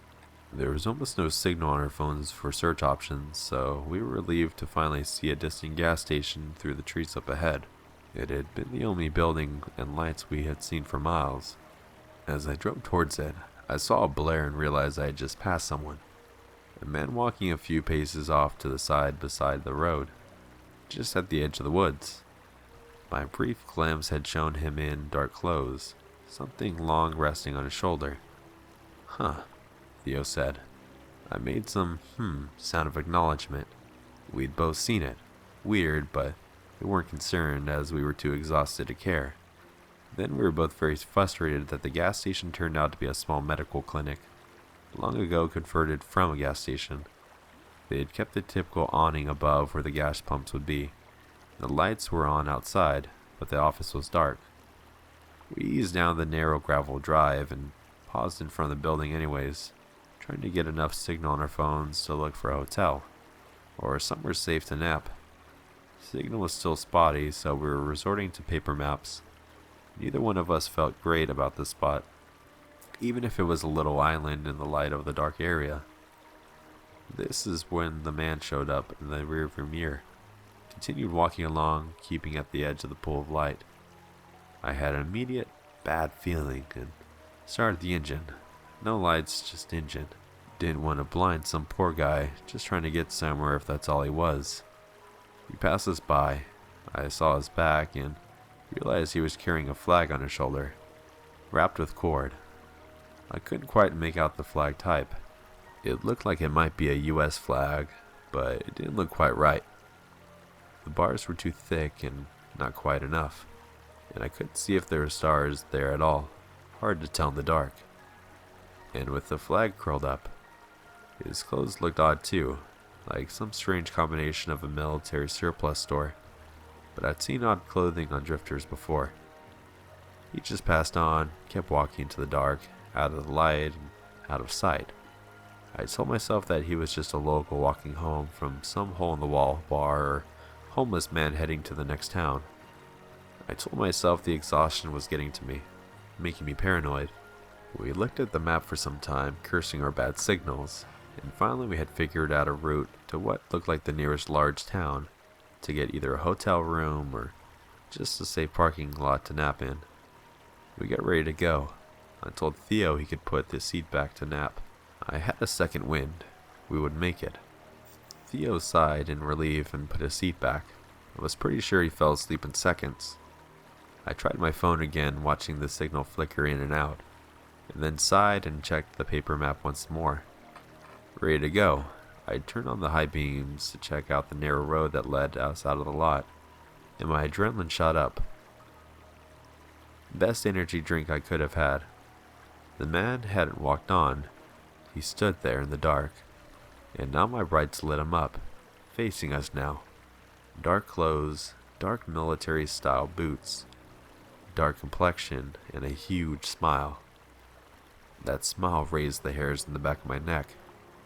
It seemed all sort of off to me. He was staring at the car, just grinning, and he was blocking the little road to the front of us. I waited. If this guy wanted to mess with me, he'd have to come closer. He had waited a good distance away. I would wait for him to make his move. I checked behind me, gauging if I could quickly back up, but it had been a weird turn into the place, a gravel road, plus several concrete poles to move between. It would not have been a speedy path in reverse. I don't know this car well, and I'm not confident I could reverse without getting into an accident. I glanced at my sleeping friend, then the guy was suddenly in front of our car. I'm still not sure how he could have done that, in what must have been only a few seconds while I was looking away. I can only blame it on exhaustion, how he was suddenly there, light shining on his white teeth and a huge weird grin. I must have made a noise because my friend woke up and sat up. "The fuck?" he managed.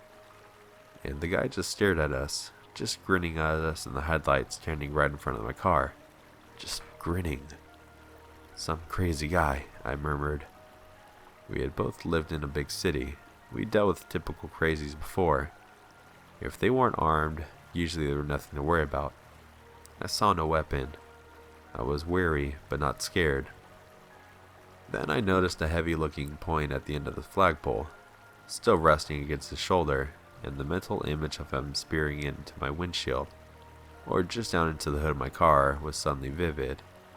I had no idea what was going on, but I did not want to give this middle-of-the-night crazy a reason to attack the car, and I knew I couldn't quickly reverse to get us out of there. I waited, mentally willing the grinning nutcase to walk on with his weird flag and clothes.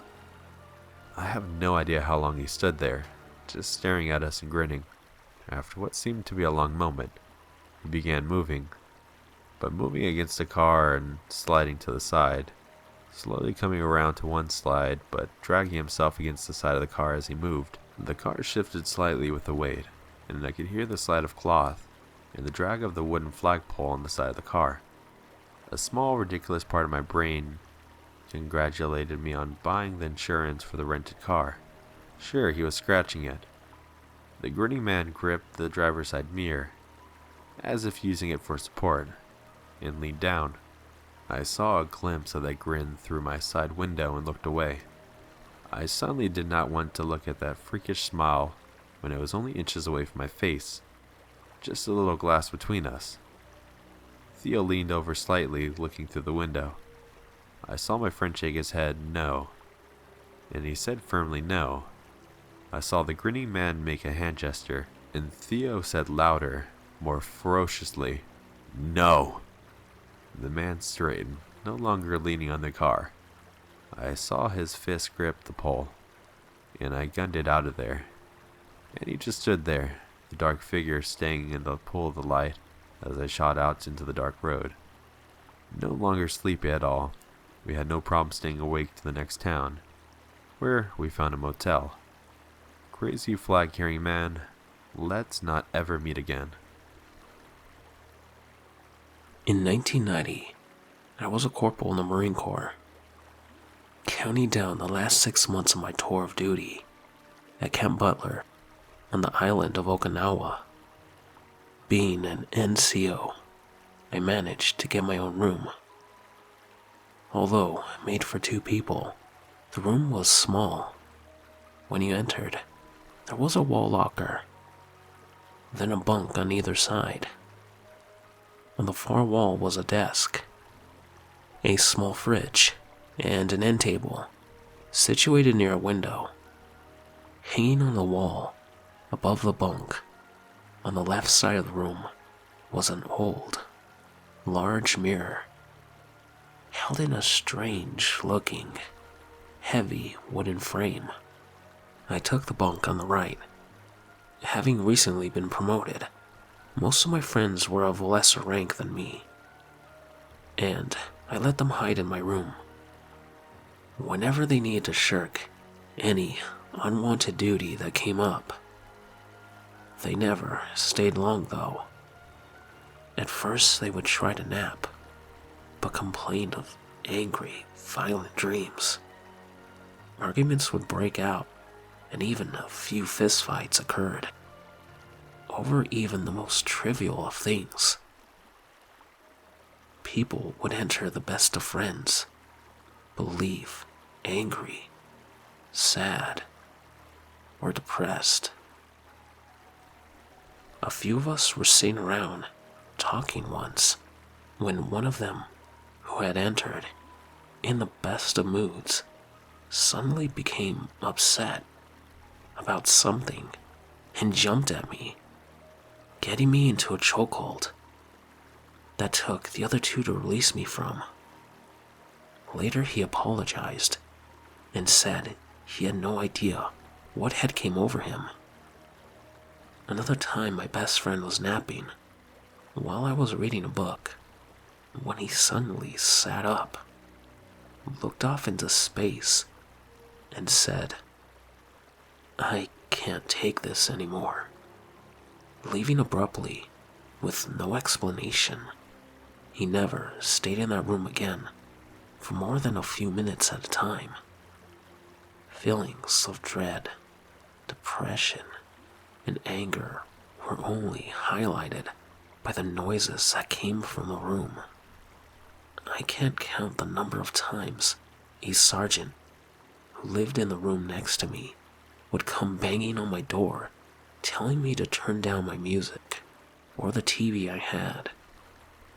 The problem was, I was a very quiet person, only listening to music on my headphones. And on the rare occasion I would watch TV, kept it down to a low volume. Numerous times he would complain about loud parties I was having, only to find that I was alone in my room, writing letters or reading when he came in to see what was going on. During this time I was using an acoustic guitar and was writing my own songs. Since there was a lull in traffic in the hall and most people were away for the weekend, I decided to record a song I had just written to see what it would sound like. I am a horrible singer, but wanted to hear how the words would flow with the song. So I turned on the recorder and very quietly strummed out my tune and sang along. I did this a few times until I had it the way I wanted, then listened to what I had. On the recording, I could hear the soft notes of the guitar and my horrible, whispery voice. Suddenly, I began to hear people howling like dogs. I shut the machine off and rewound it. Again, I could hear my feeble attempt at singing, and then a chorus of people howling. It sounded as if they were making fun of my lack of musical talent. I was completely embarrassed and decided to wait until later to record my songs when I was completely alone. It did not hit me until later that the hallways and other rooms were empty at that time, and that upon listening again, the howling was coming from inside the room. The room had, to some degree, the same effect on me as it did everyone else, and it was easy to see that the mirror was causing it. When I had company, I noticed people would shy away from it. They would sit as far from it as possible and glance toward it now and then, as if to make sure it hadn't moved. The mirror stood out, and although I used it, I didn't like to.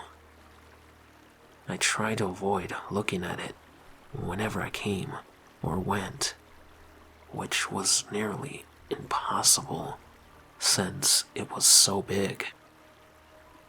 Once, after work was over for the day, but the sun still shining bright, I was getting ready to go out. It was the weekend, and I was to meet some friends nearby. I had showered and dressed and was about to leave when I remembered something I had left on the desk. Retrieving it, I went toward the door, quickly checking myself in the mirror. I stopped and looked again. I still have a hard time believing what I saw. There in front of my own reflection was a clear image of a human arm. It was tan and slightly dirty looking, stretched out as if to shake someone's hand. There was no body, or blood, or anything. Just an arm from the shoulder to the fingers. I'm unsure as to how long I stood there, staring at it. A full 30 seconds at least, before it quickly faded away. It seemed as if I were in a trance the whole time, just looking at what should not be there. I couldn't move, or even really comprehend what I was seeing. Once it was gone, though, I came to, feeling cold, and as if I were going to faint. I bolted for the door, not quite sure what to make of all this. I met my friends, feeling strange and confused, but said nothing. I needed more time to think about it.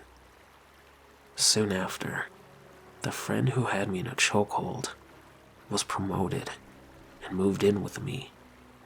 It took a week, but he finally said what everyone else had been thinking. He told me he couldn't stand the mirror and refused to stay another night in the room if it was not removed from the wall.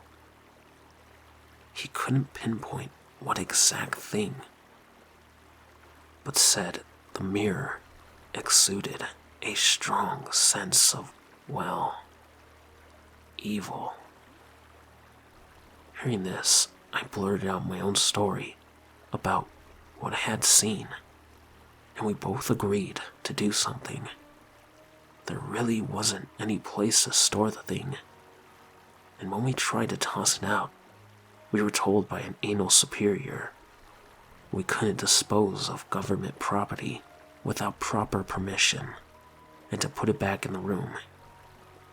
Yes, he kept checking to see if we did. So we took it off the wall, wrapped it in a heavy blanket, and placed it behind the refrigerator with the mirror facing the wall. This sounds silly, but it worked. After that, there were no more bad dreams or fights to deal with, and things were noticeably better. It was as if someone had turned on a switch, and all the darkness fell away. We had one more room inspection before leaving Okinawa and returning to the States. So we cleaned up everything, but forgot to place the mirror back on the wall. The officer giving the inspection was a friendly, easygoing lieutenant, and he gave us only one bad mark: the wrapped-up mirror behind our fridge. When he asked why it was like that, my roommate, much to my embarrassment, told him the whole story. The lieutenant listened, nodded, and then ordered us to unwrap the mirror. He looked at it, nodded again, and crossed off the one bad mark he had written down, and said, "Wrap it back up. It looks better that way." We did just that, leaving it covered up for the next tenants to find.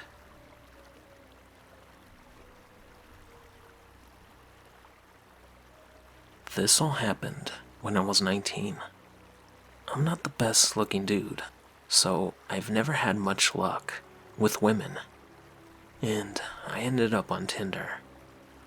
I wasn't having much luck there either, until like the third month of using it, when a blonde woman named Katie messaged me. She was pretty enough that I just dismissed her as a bot. It wasn't until 3 days later that she messaged me again, which was odd, because bots almost never message more than once. I clicked on her chat and replied, then looked at her profile. What I saw was pretty generic, but definitely wasn't a bot's profile. We had been talking for like a month when she proposed the idea that I come see her. I was pretty reluctant, as she lived nearly 8 hours from me by car, but I had to admit I really did like her quite a bit.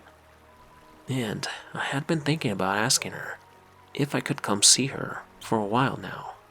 After a bit more badgering from her, I finally said that I would take the drive to go see her. At this point, I had no reason to doubt she was who she said she was. We had video chatted every other week and called most days. I just assumed I got really lucky. Things did get a little weird on the way there though. She kept messaging me, asking me where I was and making sure I was still coming. At some points, when I took more than 30 minutes to respond, she sent me a slew of annoyed texts. Admittedly, I chalked this all up to her being nervous about me coming to see her.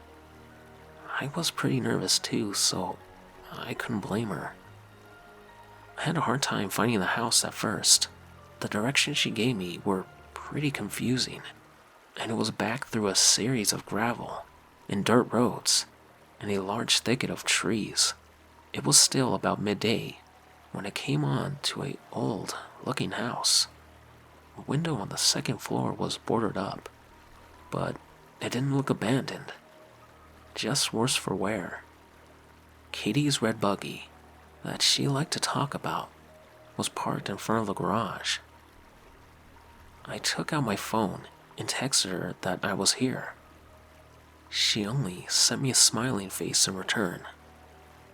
When I got out of the car to go knock on the door, I noticed someone was looking at me from the second floor windows.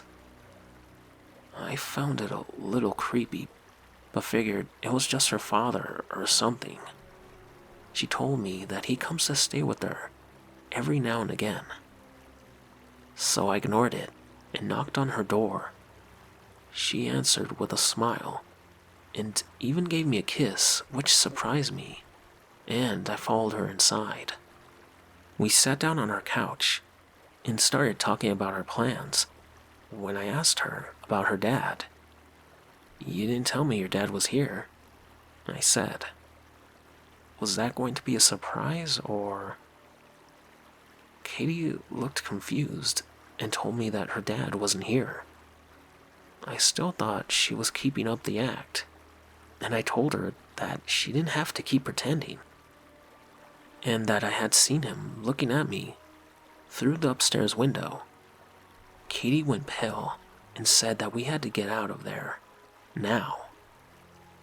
We both ran out to our cars. When I questioned Katie, she informed me that her dad wasn't there and that she had been home alone until I showed up. I called the police, and while I was on the phone, giving the address, Katie gasped and pointed to the window where I had seen the guy last. He was looking at us from out of the window again. I got a better look of him, and he seemed older and frail, almost like he hadn't eaten anything in a while. He left the window after he saw that we saw him. The police took half an hour to show up, and the whole time Katie was crying and mumbling about how she was an idiot for not keeping her doors locked. While the police finally did show up, one started asking me and Katie questions, and the other two searched the house. They came out a little later and told me and Katie that while they didn't find anyone, They did find that the back door was hanging open. Whoever it was had ran out into the woods, but the cops were sure the house was empty. After the cops left, Katie asked me to stay the night because she was too scared to be in her house alone right now. I gladly did, and we slept downstairs on the couch, as Katie's bed was in the room next to the one the man had been in. Katie had also brought out a shotgun that her father had given her, but she never used it. I told her it was fine, the man's gone, but she insisted, saying she'd feel safer if we had it out. I'm glad she did. Later that night, I was still wide awake, watching TV. Katie had somehow managed to fall asleep. From the kitchen, I heard the sound of a doorknob being turned.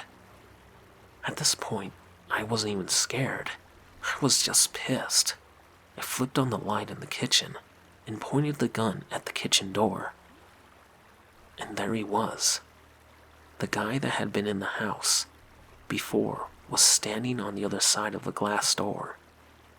He looked shocked. And I'm glad we had locked the door. The man unfroze and yet again ran into the woods. I woke up Katie and told her what happened and called the police yet again. When they arrived, they did a sweep of the woods and found no one yet again. They told Katie and me that it'd probably be a good idea to stay somewhere else for the night. Me and Katie said our goodbyes. She was going to stay at her friend's house, and I was going home. I left a little after Katie did. I was on the phone with my brother, telling him about what happened. My headlights were on. As I was talking, something caught my eye. That effing man was standing at the corner of the house, just watching me. I gunned it out of there and didn't even bother calling the police again. But I did text Katie, and she said she was going to call them again. I don't think Katie ever even went back to that house alone.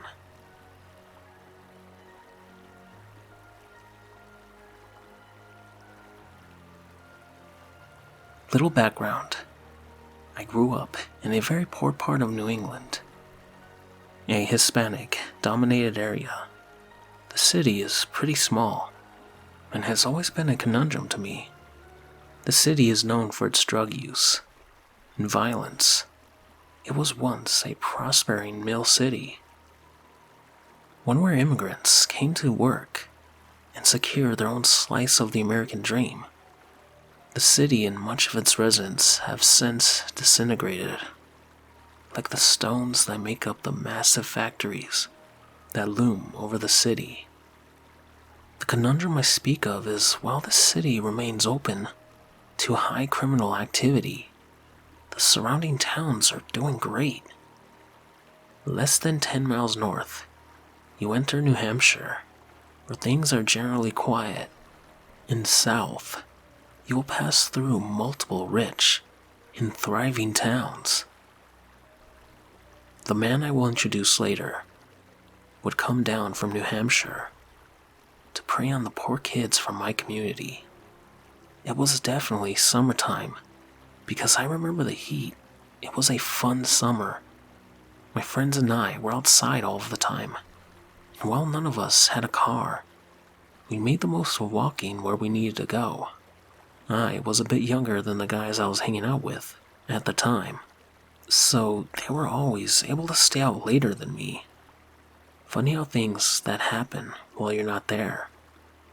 Feels like you've missed out on the best stuff. One day while we were all just hanging around, a friend of mine mentions maybe we could get Ryan to come by and buy us some food. Always feeling left out, I acted as I knew who Ryan was. The whole time thinking he was a teenager, perhaps in his early 20s. I let the conversation go on for a bit before I could not resist and asked, "Who's Ryan?"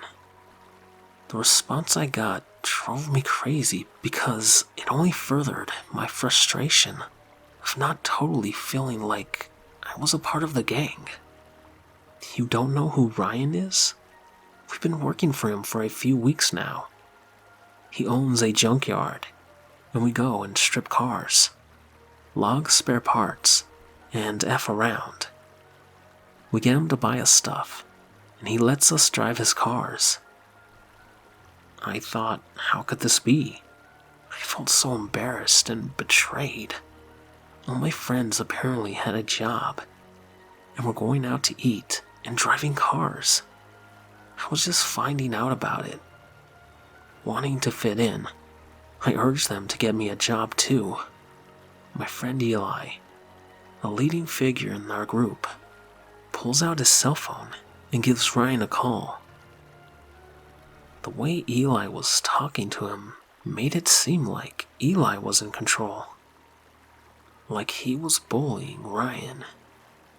He spoke to him aggressively and told him he was hungry and for him to come pick us up and buy us food. Ryan agreed. Shortly after, the man pulls up in his red pickup with a tow in the back and his company logo on the side of the truck. He was a white man, mid-40s, short and chubby. He had a high-pitched voice that screeched out when he would laugh. When we arrived, he immediately turned to Eli and started talking crap to him, making fun of him, letting out that laugh. It weirdly made me feel at ease. It wasn't the way I expected an adult to act. It was like he was one of us, and you were in if you were cool with him. Eli introduced me to him and told him I want to work. He examined me and asked me if I knew anything about cars. I told him I did, and he agreed we talk about it over lunch. He told us all to jump into his truck and asked me to sit in the front seat so we could talk. I remember that drive like it was yesterday. We were listening to the radio. Pat Benatar's I Love Rock and Roll was playing. I could see that he was singing under his breath. So I purposely started singing the song out loud, acting as if I did not know he was also singing. He noticed and turned up the music, looked at me and started singing loudly. We did this the whole ride, until arriving at an Italian place. The food was amazing. I had only ever been out to eat at a handful of times, and none of them were with my friends, ordering whatever we wanted and goofing off the whole time. It was a real treat, and only made me want to be in with Ryan even more. It was clear he played favorites, and those who he liked received more gifts. At the time of the lunch, he agreed to give me a job, and made Eli agree to let me know when the next time we had work. The next month or so felt like I was having the best summers of my life. Ryan owned a junkyard in New Hampshire, and also had a car rental service. He was expanding his business, so there was a ton of construction going on. His office was in a construction trailer outside the yard. This is where you would find him if you needed anything. He would pick us up in the morning and bring us to the yard. For 8 hours we would F around, walk to the very end of the yard, and hide out in cars. We would take naps and scavenge through hundreds of cars, hoping to find valuables. Occasionally we would actually have to do work, but even then we would mess around. All the while we are getting paid. Not a ton in retrospect, but more than any of us have ever received. More than the pay, what we all really wanted was a car. He easily had 30 of them, not including the cars he rented. Each car was in fair shape, and each day he would throw Eli a different set of keys, and it really made the rest of us jealous. You see, Ryan did not care if he had a license. Eli did not, and he drove a different car every day. I had my eye on a Mazda sedan. I wanted the car so bad. When I approached Ryan, I nearly begged him for it. He agreed we would talk about it. At the end of the day, I spent the whole day imagining my life with that car. How cool I would look. Pulling up to places, getting girls' attention. A car at the time was like entering into a new world. And I just might have one at the end of the day. The end of the day came, and he threw Eli some keys and told him to bring everyone home except for me. This was not alarming to anyone, because all I could talk about the whole day was how he was going to give me that car. After everyone left and the sun was setting, Ryan asked me to talk in his trailer. He started with how kids are always coming and going, trying to take advantage of him, stealing from him, explaining how ungrateful people are to his generosity. I strangely felt like he was speaking about me, but indirectly. He asked me a lot of questions about drug use. Are you on drugs? Have you ever taken any? How do I know I can trust you? How do I know if you will pay me back and not just ruin my car and never give me a dime? My response to all of it was no, and I would thoroughly work off what I owed for the car. He then asked if I have anything in my pockets. I said no and willingly turned them out. You really think I'm stupid? Like you would hide stuff in your pockets? I know you're hiding things in your clothes. I had no warning bells ringing, because a lot of what he was saying was true. We all stole from him, whatever we could, whenever we could get away with it.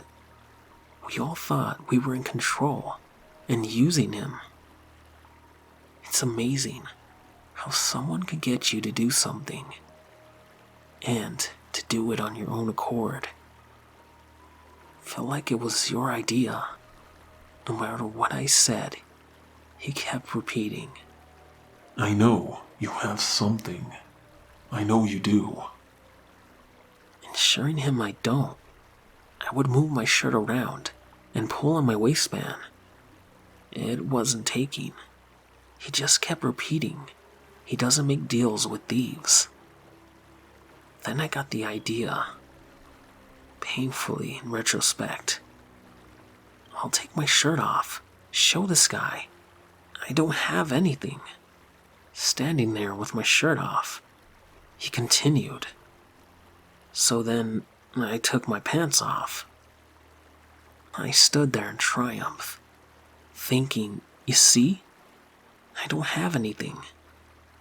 With only my boxers on, I started to jokingly dance because I had won.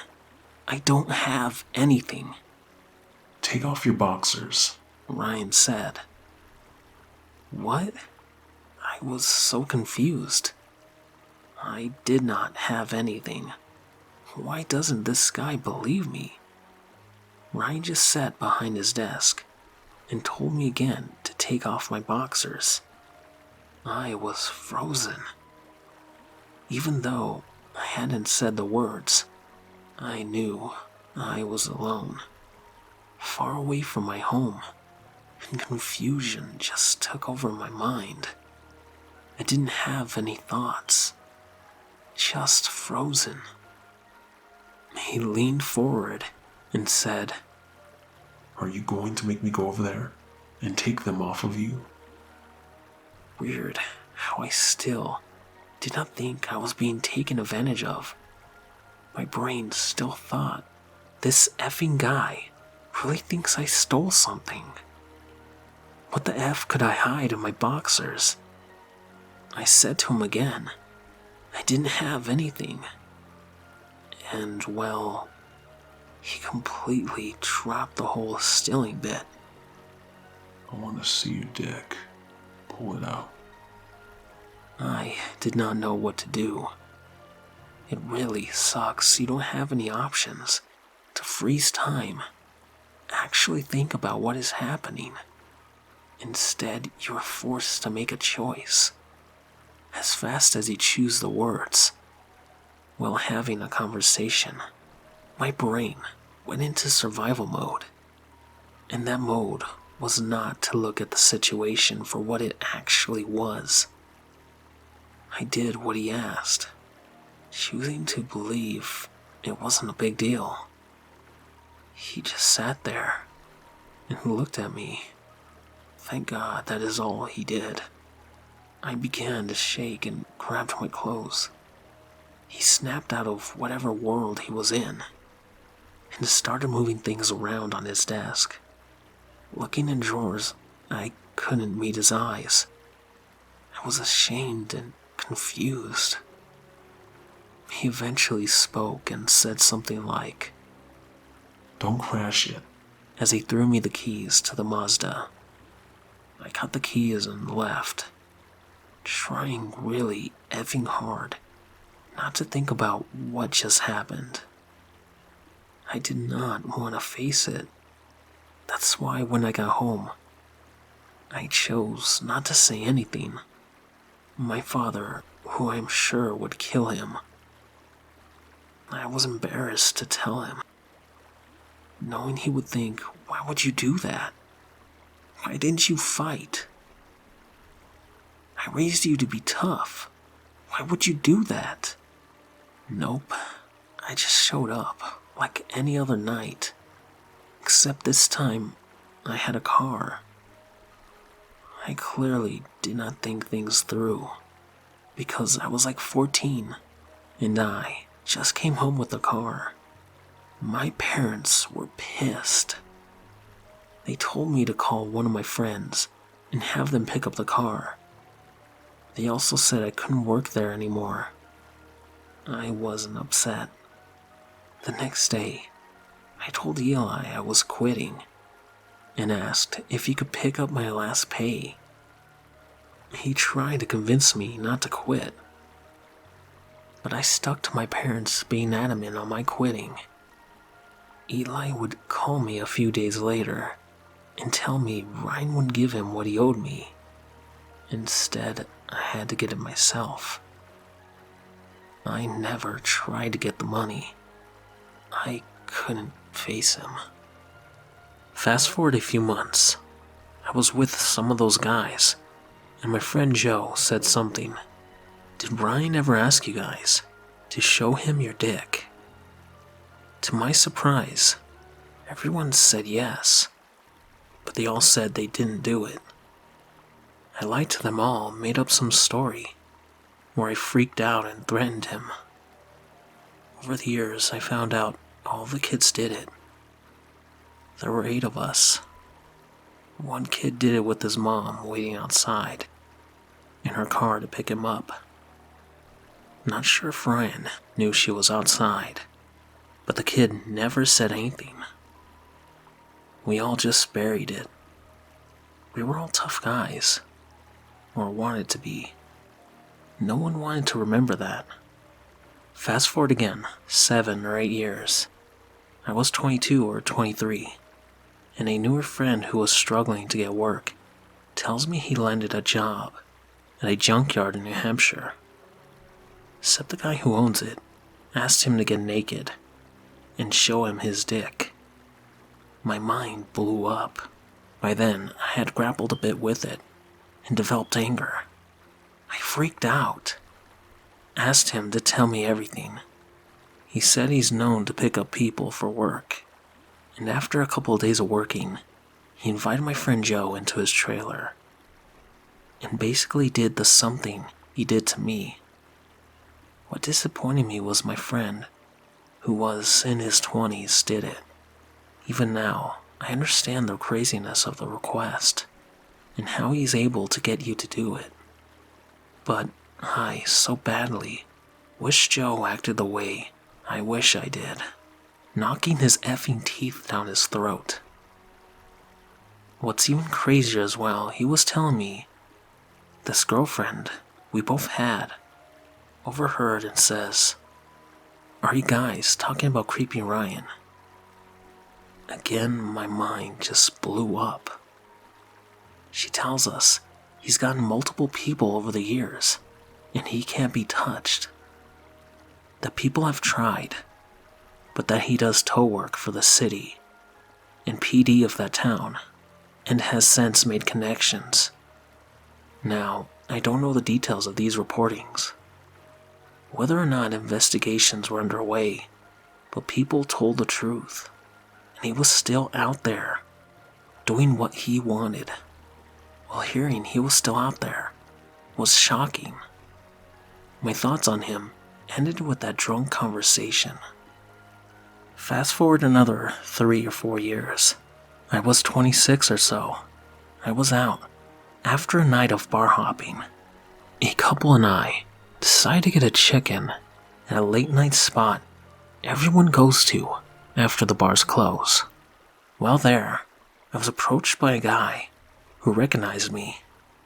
I did not recognize him at first, but then realized it was an old friend, Brandon. We were friends at the time, and we both worked for him. Last I heard, he had a bad heroin addiction, and the rumors were certainly true, because I could barely recognize him. He was happy to see me, and asked if I could spare a few bucks, or a cigarette, then asked if I could give him a ride to where he was staying. Brandon said he was abandoned and needed to get back up to his friends in New Hampshire. I really didn't want to, but he was insistent and would not stop asking, despite my body language and what I'm assuming was a distasteful look on my face. I agreed. I needed to get my car, so I took his number down and told him I would call when I was outside.